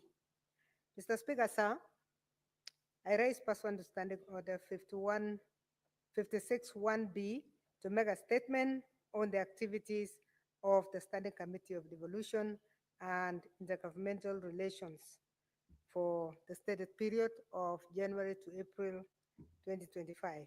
Mr. Speaker, sir, during the reporting period, the committee has carried out various activities pertaining to its mandate. In summary, the committee has transacted the following legislative business. 1, the following 2 bills are before the committee, and the committee is at the final stages of considering and drafting its report. The first one is the Office of the County Attorney Amendment Bill 2024, Senate Bills number 47 of 2024. And the second one is the County Government Laws Amendment Bill 2024, Senate Bills number 52 of 2024. B, the committee received 7 statements that were sought from the committee during this period. The committee considered and concluded 4, leaving 3 statements pending before the committee currently. C, the committee jointly with the Standing Committee on Justice, Legal Affairs, and Human Rights considered a petition on restraining county governments from hiring law firms for legal representation in court cases and tabled a joint report on the matter before the House on Thursday, 3rd April 2025. D, in inquiring on the performance of the counties on the implementation of county budgets, the committee has been holding consultative meetings with stakeholders to deliberate on key issues arising from the county budget implementation review reports for the financial year 2022-2023 and the financial year 2023-2024 by the Office of the Controller of Budget. The committee has so far met with governors from 8 counties and deliberated on the low expenditure on development in the counties contrary to Section 107 2B of the Public Finance Management Act, Cap 412A. E, the committee on its own volition is currently conducting an inquiry into the matter of the county governments operating several commercial bank accounts contrary to Regulation 82(1)B of the Public Finance Management as the County Government Regulation 2015. In consideration of the matter, the committee met with governors from 9 counties and deliberated on the matter. At the tail end of its consideration, the committee held a retreat with the Council of Governors, the Controller of Budget, and the Auditor General to deliberate on the key issues that are emerging from the inquiry on the many commercial accounts that they have in commercial banks. Following the extensive deliberations, the committee shall now table its conclusive report on the matter before this House. F. In assessing the state of devolution in the counties, the committee visited Turkana County to inspect the development projects being implemented by the county government of Turkana. During the visit, the committee noted that construction of some key projects had stalled, while others had taken too long to complete. Consequently, the committee resolved to convene a meeting with key stakeholders implementing some of these projects in order to address the challenges causing the delayed implementation of projects. Thereafter, the committee shall table a comprehensive report on this matter before this House. G. In adherence to its constitutional mandate to safeguard the counties and in fostering an harmonious working relationship with the county governments, the committee is currently inquiring into the long-standing dispute in the County Assembly of Nyamira, which has caused a leadership and operational crisis in the Assembly.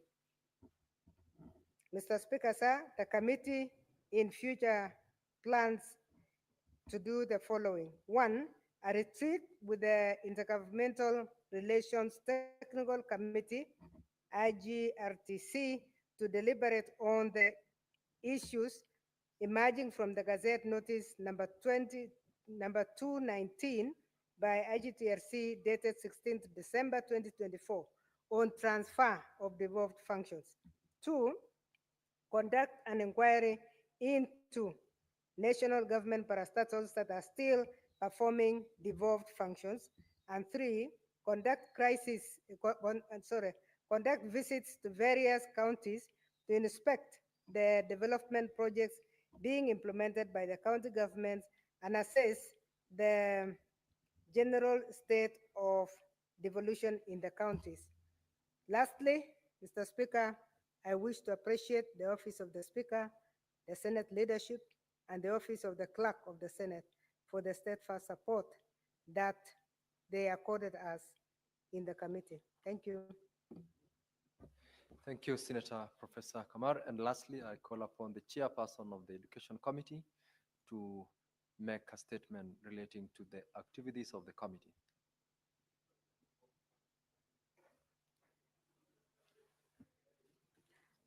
Thank you, Mr. Speaker, sir. This is a statement relating to the activities of the Standing Committee on Education for the period between 1st January 2025 to 30th April 2025, pursuant to Standing Order 56.1b.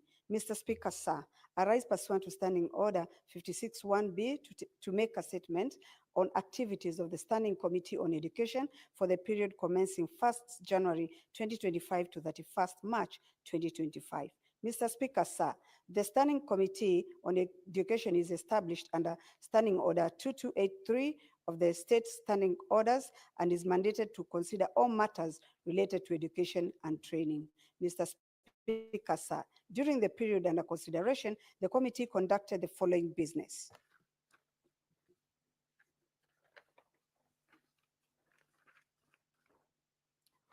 A, committee meetings. The committee held four sittings. In one of the meetings, the committee considered the 2025 budget policy statement, education sector priorities, and recommended, among other things, a conditional grant to counties for the school feeding program in ECDE centers so as to improve enrollment of learners. B, bills. Mr. Speaker, sir, there were no bills referred to the committee during this period. C, legislative proposals. There were no legislative proposals referred to the committee during this period. D, petitions. Mr. Speaker, sir, the committee moved a motion for adoption of the reports on the following two petitions concluded by the committee. A, petition concerning the discrimination by Teacher Service Commission on payment of hardship allowances and enhanced house allowance to some teachers in Kilifi County. And B, petition on discrimination of payment of hardship allowance to some teachers in Taita Taveta County. To address the concerns raised in the two petitions, the committee recommended, among other things, that the Ministry of Public Service Performance and Deliverance Management prepares and submits an appropriate policy and statutory instrument on identification and designation of hardship areas. Mr. Speaker, sir, the committee is undertaking an inquiry on the status of implementation of early childhood development education, ECDE, and technical and county vocational education and training policies in the country.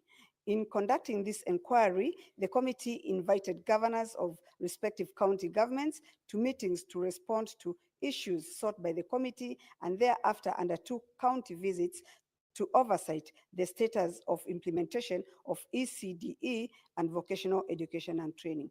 During the reporting period, the committee has so far met with the governors of Kajiado, Nyeri, Trans Nzoia, and Kitui counties, and undertook county visits to inspect ECD and vocational training centers in Machakos and Kajiado counties. From preliminary findings, the committee noted that county governments are implementing ECDE and vocational training policies in a coordinated manner. F statements. Mr. Speaker, sir, during the period under review, the committee processed 17 statements, sought under Standing Order 53-1 of the Senate Standing Orders. The committee is currently processing 45 statements and intends to conclude on these statements in the next quarter. The status of the pending statements at the time of reporting is attached to this statement, and I will table it to this House. G, parliamentary diplomacy. The committee undertook a learning visit to the East Africa Legislative Assembly, YALA, and East and Southern Africa Management Institute, ISEMI, in Arusha, Tanzania, in January 2025. These visits were undertaken in an effort to enhance regional integration of the East African community. H, resolutions. The committee is currently considering a resolution of the Senate on the State of the Nation address, where the committee was tasked to liaise with the Ministry of Education and other stakeholders with a view to resolving the following three issues. A, concerns raised regarding junior secondary school education. B, the new university funding model for university education. And C, the acceptability of competencies-based curriculum, CBC. To this end, the committee has engaged the State Department of Higher Education and Research and was informed that the National Committee formed on September 16, 2024 to review and refine the new university funding model, officially known as the Variable Scholarship and Loan Funding Model, had prepared a report that was to be presented to the President. The committee was scheduled to retreat with the Ministry of Education on the findings and recommendations on the report and on the other two issues raised in the motion. I thank you, Mr. Speaker, sir. This is Senator Betty Montet, MP, Chairperson, Standing Committee on Education. Thank you, Senator Betty. Now, honorable members, before I allow you to make comments on the statements under 56 and 52, there is a statement by Senator Sifuna that had been approved by the chair. I will allow Senator Sifuna to make that statement. Thereafter, I will allow members to make comments on both statements under Standing Order 56 and those under Standing Order 53. Proceed, Senator Sifuna. Thank you, Honorable Speaker, for your kind indulgence. I rise pursuant to Standing Order 52-1 to make a statement of general and global concern, namely the passing on of Pope Francis, the head of the Catholic Church and sovereign of the Vatican State, who died on Easter Monday, 21st April 2025, at the ripe age of 88. I join the rest of the world in celebrating the life of arguably the most liberal and progressive Pope ever. His death is a huge loss to progressives of all shades across the world. Mr. Speaker, as a practicing Catholic myself and one who has had the privilege to see 3 popes in my life, with a 4th about to start his term, I have had time to reflect on the values and principles that the leader of the Holy See usually bestows on the Catholic community, the largest religious denomination across the world. In my reflections, I have come to understand that the key qualities that made Pope Francis unique on the stellar role of popes were his genuine compassion, his grace towards the poor and the vulnerable, his deep belief in the principles of inclusivity, and the mighty hand of support he extended to the marginalized, including sexual and gender minorities, at times when these topics were anathema in most parts of the globe. Indeed, Pope Francis manifested courage in its pure form. Mr. Speaker, sir, it is meaningless to celebrate the lives of the departed if we do not take moments to ask what lessons we have drawn from them or their works. Predictably, many leaders in Kenya and in the world have had occasion since the death of the Pope to hail him as a great person, a wonderful human being, and a compassionate Jesuit. However, I have to point out to everyone that Pope Francis, while he served, declined the trappings of the papacy, preferring to live a humble life in his Casa Santa Maria Marta residence, rather than the papal apartments used by his predecessors. Besides this, the Pope was a legendary believer and purveyor of the common touch philosophy, always preferring to reach out to the masses and to show compassion to the lowly. Indeed, the late pontiff was a strong opponent of global economic models that enriched a few and widened the gap between the rich and the poor, often pointing out the unsuitability of such economics. Mr. Speaker, sir, it is my strong contention, therefore, that mourning the Pope in flowery media releases while holding on to the exclusivity of right-wing politics, divisive ethnic rhetoric, corruption, and wanton theft of public resources is hypocritical, insofar as it runs counter to the principles held dear by the departed pontiff. The Catholic Communion is often painted as a hugely conservative institution, and yet in the period that it has been led by a progressive liberal, the conversation around freedom, rights, and equality has been magnified more.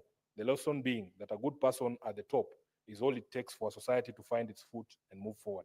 I am hoping that this lesson will not be lost to both Catholics and non-Catholics as we seek a united front in socioeconomic and political realms to empower our people and move our countries forward. Mr. Speaker, sir, I am inclined to express my hope that whoever becomes the new Pope will stay on the progressive path charted by the departed pontiff rather than returning the Holy See to the conservative arena.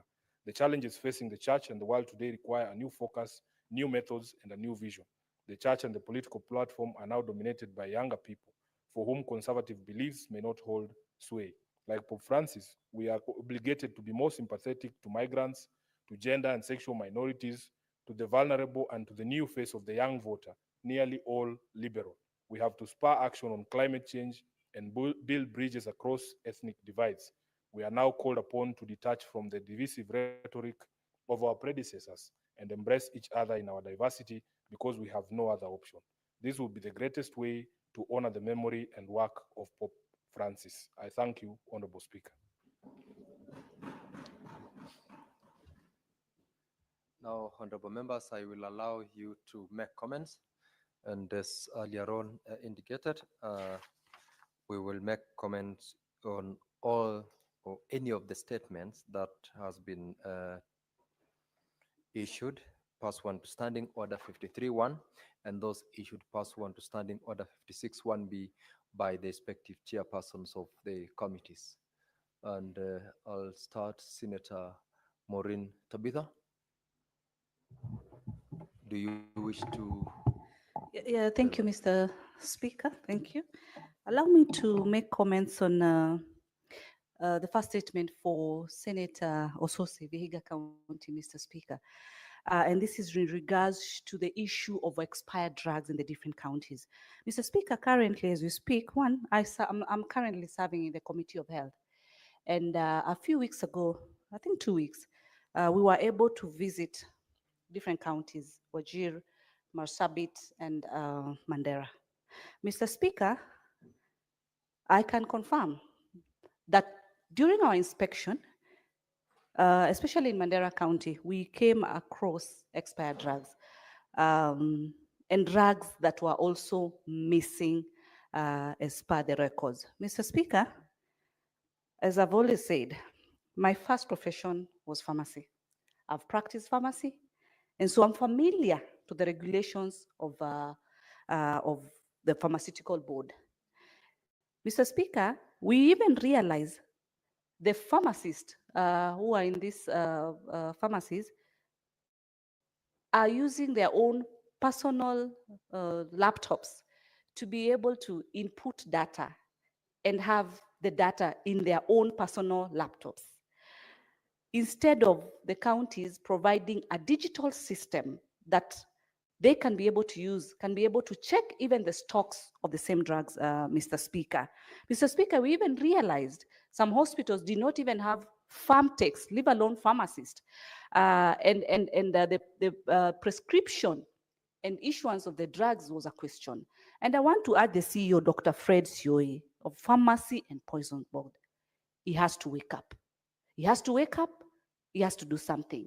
All the governors actually told us after SHA was implemented, there have been so many pharmacies that have been opened, so many private clinics that have been opened, and most of them being suspected to be owned by the same pharmacists and the same clinical officers who are still working within the county. It's a high time that the Pharmacy and Poisons Board cracks the whip to ensure that competent, qualified personnel, as far as the pharmaceutical industry is concerned, are the ones dispensing the drugs. How the drugs have also been stored, Mr. Speaker, it's a total disappointment. Seems that they are not doing the inspections that they're supposed to do because the places were dusty. In one of the counties, we came across drugs that have expired and are on the shelves, Mr. Speaker. And you know, Mr. Speaker, you look at then where is the problem? These people are the ones, we have the CEOs in these institutions who are mandated and who have the responsibility to oversight, ensure that the systems are also being followed by the staff in the different departments.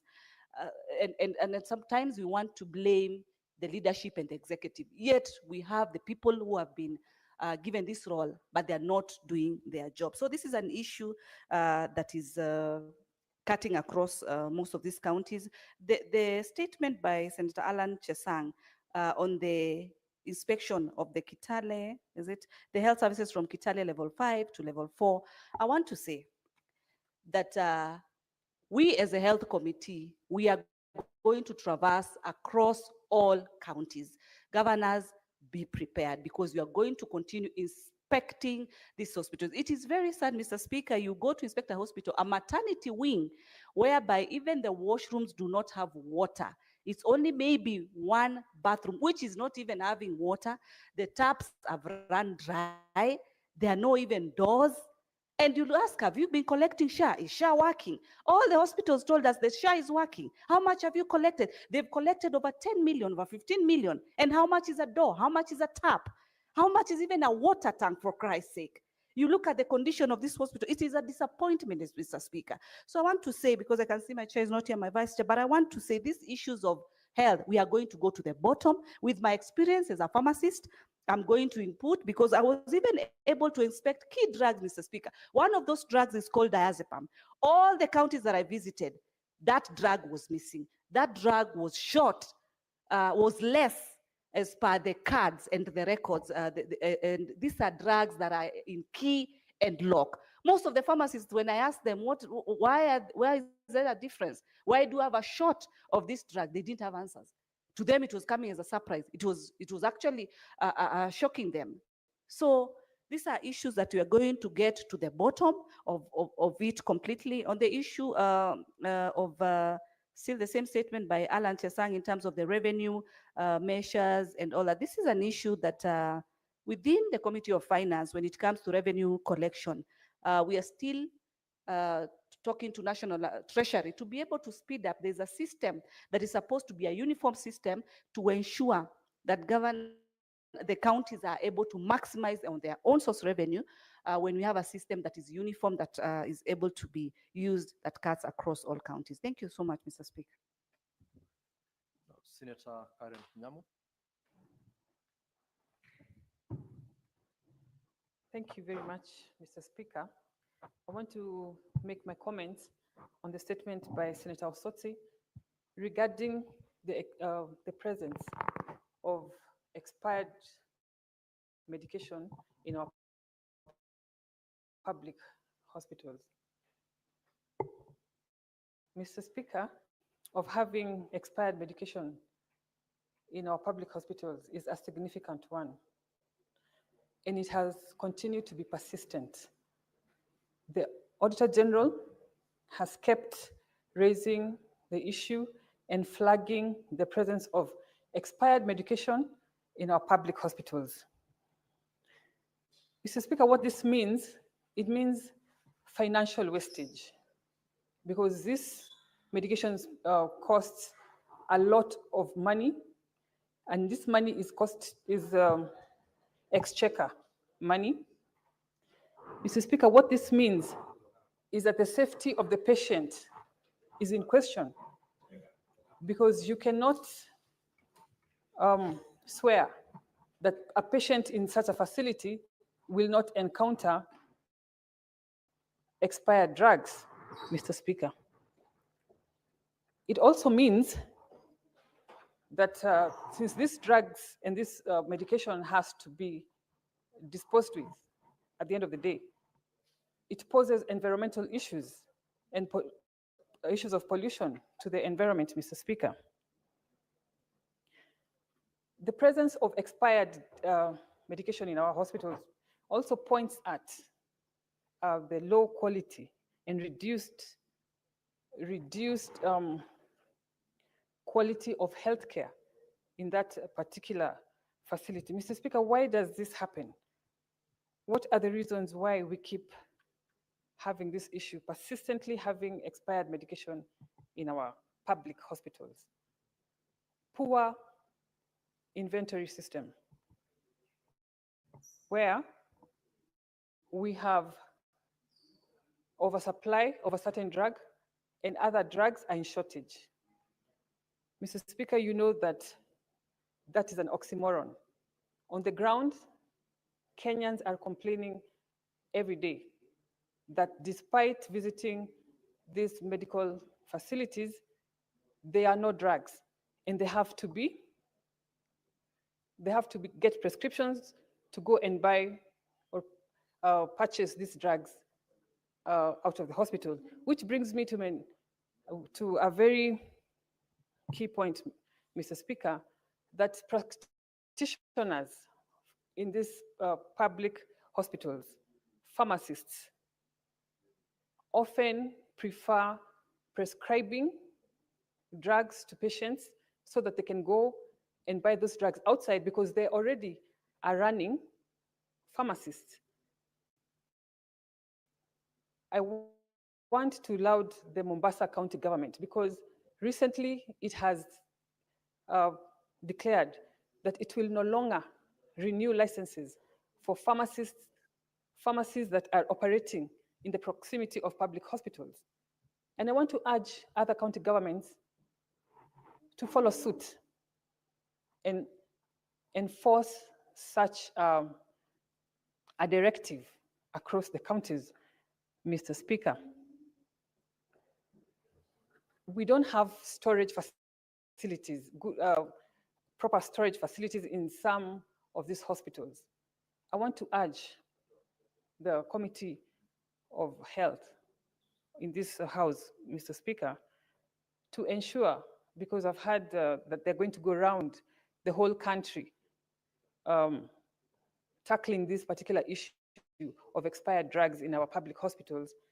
I want them to be able to facilitate or make sure that these hospitals are not only reprimanded, but are also facilitated with proper storage, space, and facilities, Mr. Speaker. I also suggest and put forward my suggestion that we need to digitize this space, whereby we run an inventory that can forecast the expiry of drugs. We are fond of getting medical donations. Some of these donations do not align with what is needed on the ground. We do not have to take everything that we are being given in form of medical donations, because some of them are not even what we use as a country. And with that, Mr. Speaker, I also want to comment on the statement by Senator Sifuna on the late Pope Francis. I am not a Catholic, but Pope Francis was one of the popes who caught my interest because of a lot of the stands he took. He was very open and very outspoken about global affairs. He spoke about the war in Gaza. He was open about the LGBTQ movement in the globe. And I want to state that just because I admired his outspokenness does not mean that I support the LGBTQ movement. I think my stand is known, my preference is out there. And as we mourn the Pope, we have seen that there are proposed African popes to take over from him. I don't know why, I don't know why Senator Boni Halole is laughing. It may sound far-fetched, but at least for the first time, we are having a possibility of a black pope. It is a huge step in the right direction. Thank you, Mr. Speaker. Senator Cherargei Samson. Thank you, Mr. Speaker. I just want to comment on two statements. One is I want to commensurate and pass my deepest condolences to the Catholics across the globe for the unfortunate demise of Holy Father Pope Francis. Mr. Speaker, he was the unlikely Pope. If you watch the movie called Conclave in Netflix, it tries to watershed on how Pope Francis became the Pope, coming from South America, where we have the largest Catholics, Mr. Speaker, sir. He was one of the reformers, what we call reformist Pope, who spoke against war in Gaza, which was unlikely, Mr. Speaker, and you have seen even videos where he is engaging people in Gaza and the priests that are already in Gaza. We know what is happening and we continue to pray. And he had a clarion call that we should have a peaceful globe across. The Speaker, even as we celebrate his legacy, we must continue to have humanity. We must continue to have a peaceful wall, and we must continue to push for an equitable, an equal society across various nations, Mr. Speaker. So to the entire leading billions of people, Mr. Speaker, from Vatican, it has been a very interesting service of Pope Francis. And as he rests, Mr. Speaker, you even saw his funeral service, embodied simplicity, which he did as alive as the pontiff of the largest religions in the world. Mr. Speaker, I want to join colleagues. There is a Ghanaian cardinal, among others, even the one from DRC. So, Speaker, I think it's a high time that the conclave, as they even retreat from tomorrow, the Speaker, to consider giving us a black pope. Africans has been loyal Catholics, and I think it's the high time, the first time to have a South American pope by the name of Pope Francis.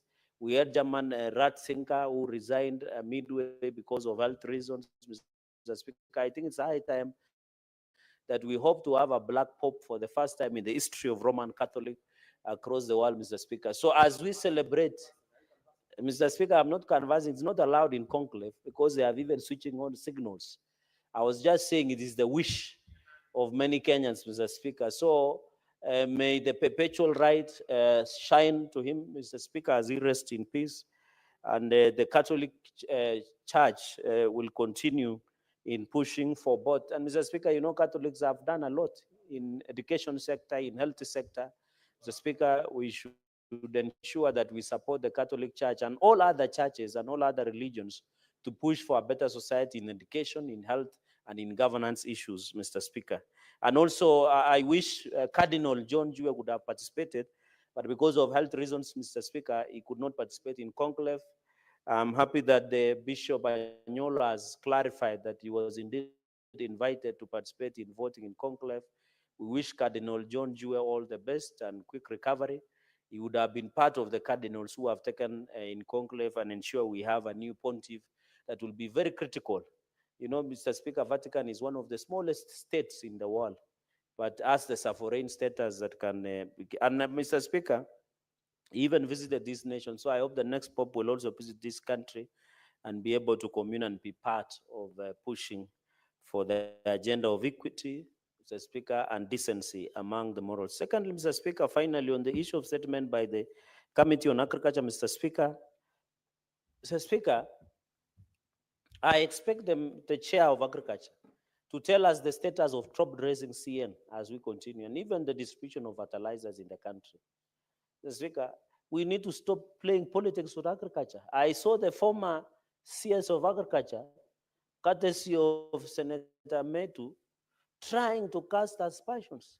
Yet during the investigation of the scandal of fake fertilizer, he was at the center of it, Mr. Speaker. Why did he say when he was the minister? Mr. Speaker, and therefore, those are for political expedience. You know, Mr. Speaker, these people want to run for some seat and their only agenda, they don't have it. When the scandal of fake fertilizer, in fact, when the National Assembly wanted to impeach, the investigations placed the former CS at the center of the fake fertilizer scandal, Mr. Speaker. So this media sensation, I want to challenge the Committee of Agriculture to table their report on fake fertilizer. You will find in that report that the former CS Medical Linturi was at the center of fake fertilizer. He should not now twist the story and try. You know where I come from, Mr. Speaker? When the T9 bites you, when it bites a dog, that dog becomes an T9 and wants to bite everybody in the village. So he cannot be threatening us by telling us that allegedly that some individuals outside him was involved in fake fertilizer scandal. He must tell us where the donated fertilizer went to. He was the Minister of Agriculture and the buck stops with him. And I hope the media will be bold enough to ask him in the report by the National Assembly when he was supposed to be impeached or to be removed by vote of no confidence. Why did he have the energy that he's trying to blackmail and intimidate? I want to challenge the president not to be intimidated or blackmailed by non-profiteers and auctioneers of politics, Mr. Speaker. I know he wants to blackmail government so that he can be paid gratuity after serving as the CS. We should not allow that blackmail to happen in this country. Our politics must be hygienic, and it is embarrassing, Mr. Speaker, our farmers from Nyandarua, from Nandi, from Kericho. Mr. Speaker, we want to see this the first time when President William Ruto took over, fertilizer was 7,000 shillings. He has subsidized to 2,500. All farmers, Mr. Speaker, not only maize farmers, tea farmers, grocery farmers, sugarcane farmers, can now access fertilizer in our NCPP board. In fact, this year, Mr. Speaker, to report as a farmer, we have not had any scandals of fake fertilizer, unlike when Linturi was in office. It means he was the problem. I was in Lesotho NCPP, Mr. Speaker. I was in Celia, Mosoriot, in Maraba NCPP. They are all types of fertilizer and they are up to standard. So who was the problem in the Ministry of Agriculture? It was the CS Linturi, Mr. Speaker. This year, Mr. Speaker, even in Bomet, we have never had any even single complaint on the supply of fertilizer. What I challenge the counties, and I know other counties are doing, you know, my county is an autopilot. We have an inept governor called Sang who has decided to autopilot everything. If my county can do last mile distribution of fertilizer, it will assist farmers. And I want to challenge governors across the country, Mr. Speaker, including Governor Jobri and Governor Barjok and Governor Badilisha, to do last mile distribution of fertilizers to save farmers on transport costs, Mr. Speaker, so that it becomes cheaper at the end of the day. I want to challenge NCPB to ensure that there is top dressing, the urea and CN, Mr. Speaker, to ensure that farmers have access to the fertilizer, Mr. Speaker. So I expected Mr. Speaker, in conclusion, the Agriculture Committee to tell us. Finally, Mr. Speaker, I saw the CS of Agriculture, CS Mutai Kagwe, is currently in Kericho, Mr. Speaker, discussing about issues of bonuses. Mr. Speaker, we want to be told which mathematics and complications that when you go to another region in this country, they are getting highest bonus up to 68 shillings. But when you come to Nandi, we are getting as low as 17 shillings. Which magic are they doing here in Mombasa that we are being told tea from Western Kenya amounting 34 billion has not yet sold, but from one region are being sold, Mr. Speaker. I hope CS Mutai Kagwe is not doing a PR exercise in Kericho as we talk today. He must tell the farmers of Kericho, of Nandi, of Bomet, and across Western Kenya, why is it that we are getting less bonuses, Mr. Speaker? You and me know, and Aaron, Senator Aaron Cheruiyot, whenever we are in weekend, one question that our farmers ask her is only constant. Why is our bonuses lowest from in this region than other regions, Mr. Speaker? So I want to challenge CS Mutai Kagwe that as those are working on the issue of tea, he must tell us what is the problem with this issue of tea. And I hope as we do sector reforms of tea, Mr. Speaker, the friend of Metu should tell us why he stole and objected the reforms of tea sector, which farmers should have reaped. And I remember Senator Aaron Cheruiyot hosted us for the tea conference. We must reap fruits for the guarantee minimum returns for the betterment of a tea farmer, a sugarcane farmer, a coffee farmer, and a maize farmer. With your indulgence, Mr. Speaker, I support all those statements. I thank you. Senator Cherage, it is not called Western region in the sugar, not sugar, but tea. It's called West of the Rift. The West of the Rift is Nandi, Kericho, Bomet, and the Western region. That is the region called the West of the Rift. Honorable Senators, there being no other member who is Senate Majority Leader, you are not on. You have just made that request, and I definitely will allow you to make your comments. On the report from the devolution committee, but they have since left, Mr. Speaker. Mr. Speaker, I'm deeply concerned. I listened to the presentation by, I think, the Senator Kamar on behalf of the devolution committee on the activities that that committee has undertaken. And I'm particularly worried, Mr. Speaker, because of the situation that's pertaining in the neighboring county of Kisii, not Kisii, Nyamira, rather, Mr. Speaker, where there are two county assemblies, Mr. Speaker. It will be interesting to know why up to now we are unable to resolve what appears to me to be a pretty straightforward issue.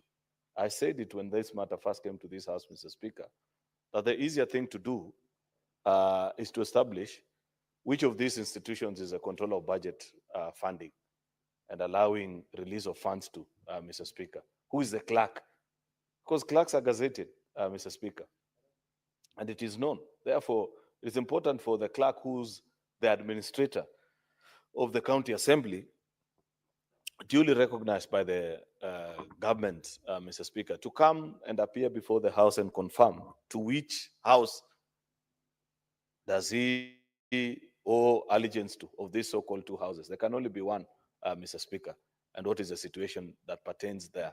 I wanted to listen to the presentation from that committee on how they have succeeded, Mr. Speaker, in securing justice for the people of Nyamira who continue to suffer because of lack of the services of primary oversight. Because a dysfunctional assembly, Mr. Speaker, means that nobody is actually checking the going-ons in the county executive of Nyamira.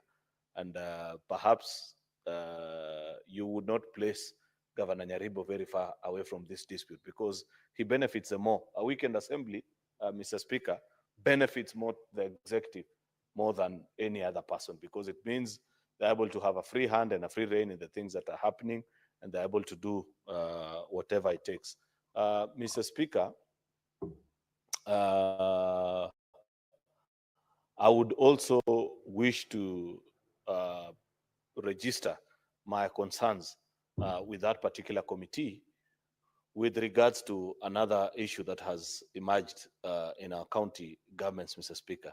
We said this when we were passing the CPIC reports towards the close of the session, not actually the session, but the period before we went on recess, Mr. Speaker, where we hurriedly passed, I think, almost 50 reports combined here on very topical issues in our county governments, issues of maladministration, Mr. Speaker, governance challenges, and so on and so forth. It is not right, Mr. Speaker, that featuring prominently from the Revolution Committee, nothing has been said actually with that regard on what we as a Senate need to do, because it's not a good situation when we are being told that on average 90 to 99% of the counties, Mr. Speaker, are spending on average 10 to 20% only of all these funds that you're talking about as devolved funds on development. The rest, Mr. Speaker, is on recurrent expenditure, Mr. Speaker, and other charges, you know, that were not the original intent of devolution, Mr. Speaker. Devolution committee must lead this House into a conversation, Mr. Speaker, whether we as a House are concerned with this situation and are happy to contend and leave it as it is, Mr. Speaker. There is no need to fight here and say push the figures to 450 billion, Mr. Speaker, yet we know that close to 80% is going to pay salaries and have people travel, Mr. Speaker. On average, every county, perhaps you'd find only hardly 2 to 3% of the county population works in the county government. If that 2 to 3% in their service provision, Mr. Speaker, is consuming close to 50% of the funds that you are devolving, is that really the original intention of devolution, Mr. Speaker? I don't think that's the case. And therefore, as a House, we must make difficult decisions and guide counties, hold their hands, help them to make the right decisions so that they are prudent use of resources, Mr. Speaker. PFM is not a suggestion, Mr. Speaker. It is a set of rules that we are actually duty bound as a House to ensure that we enforce its compliance with, Mr. Speaker, and ensure, Mr. Speaker, that county governments actually follow through with what was the purpose of those particular regulations that we have passed here on many occasions. And therefore, Mr. Speaker, apart from these county visits that we're increasingly getting to hear, that this committee visited this particular place, it's a good thing for committees to visit. But I'd wish, Mr. Speaker, that we'd address ourselves to more concrete and substantial issues, Mr. Speaker, that will help the country appreciate and know that the Senate has taken its place, and our duty of oversight, Mr. Speaker, is something that we take quite seriously. I am further even concerned, Mr. Speaker. I say this towards the end of last session, that it is possible for us as a House, Mr. Speaker, to develop the tools through which we can measure the performance of a county government. And Senate gives a fair and objective appraisal of all the 47 county governments based on the indices that we develop, Mr. Speaker. This is not rocket science. These are things that are available, Mr. Speaker.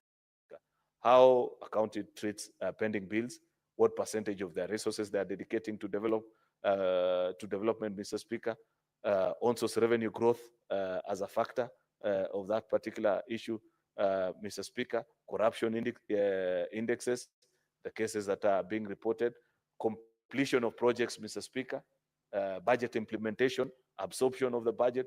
These are things that we know, and they're available in all the 47 county governments, which Senator Mungatana, surely, you want to tell me that as a House, if the devolution committee was to lead us and the budget and finance, or if it's difficult for them, those of us that take our legislative duties seriously, like yourself, Senator Cherargei here, the Speaker, and so many of us here, Mr. Speaker, we can develop the tools.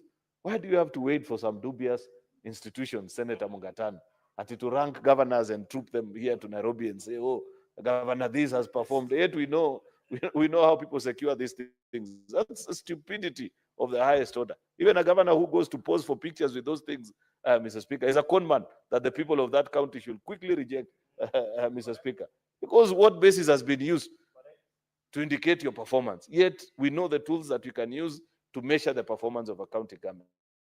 And that is a responsibility which we as Senate cannot pass on to any other person. These are things that we need to do ourselves, colleagues senators, and ensure that we set the indices together with the Parliamentary Budget Office, develop the framework and the formula such that when it is applied and weighted, you can see the performance of a county government and objectively are able to assess, Mr. Speaker, and say, this is what we know about it and the things that are happening.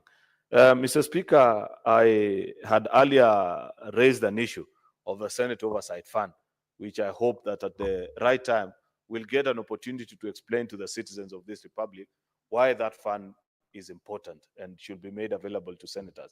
I have said we can make do without it because we have stayed without it for the last 10 plus years, and there's nothing new about it, Mr. Speaker. In fact, we operate better when there are no resources that are attached to us and nobody can ask and say, you misappropriated this or other, Mr.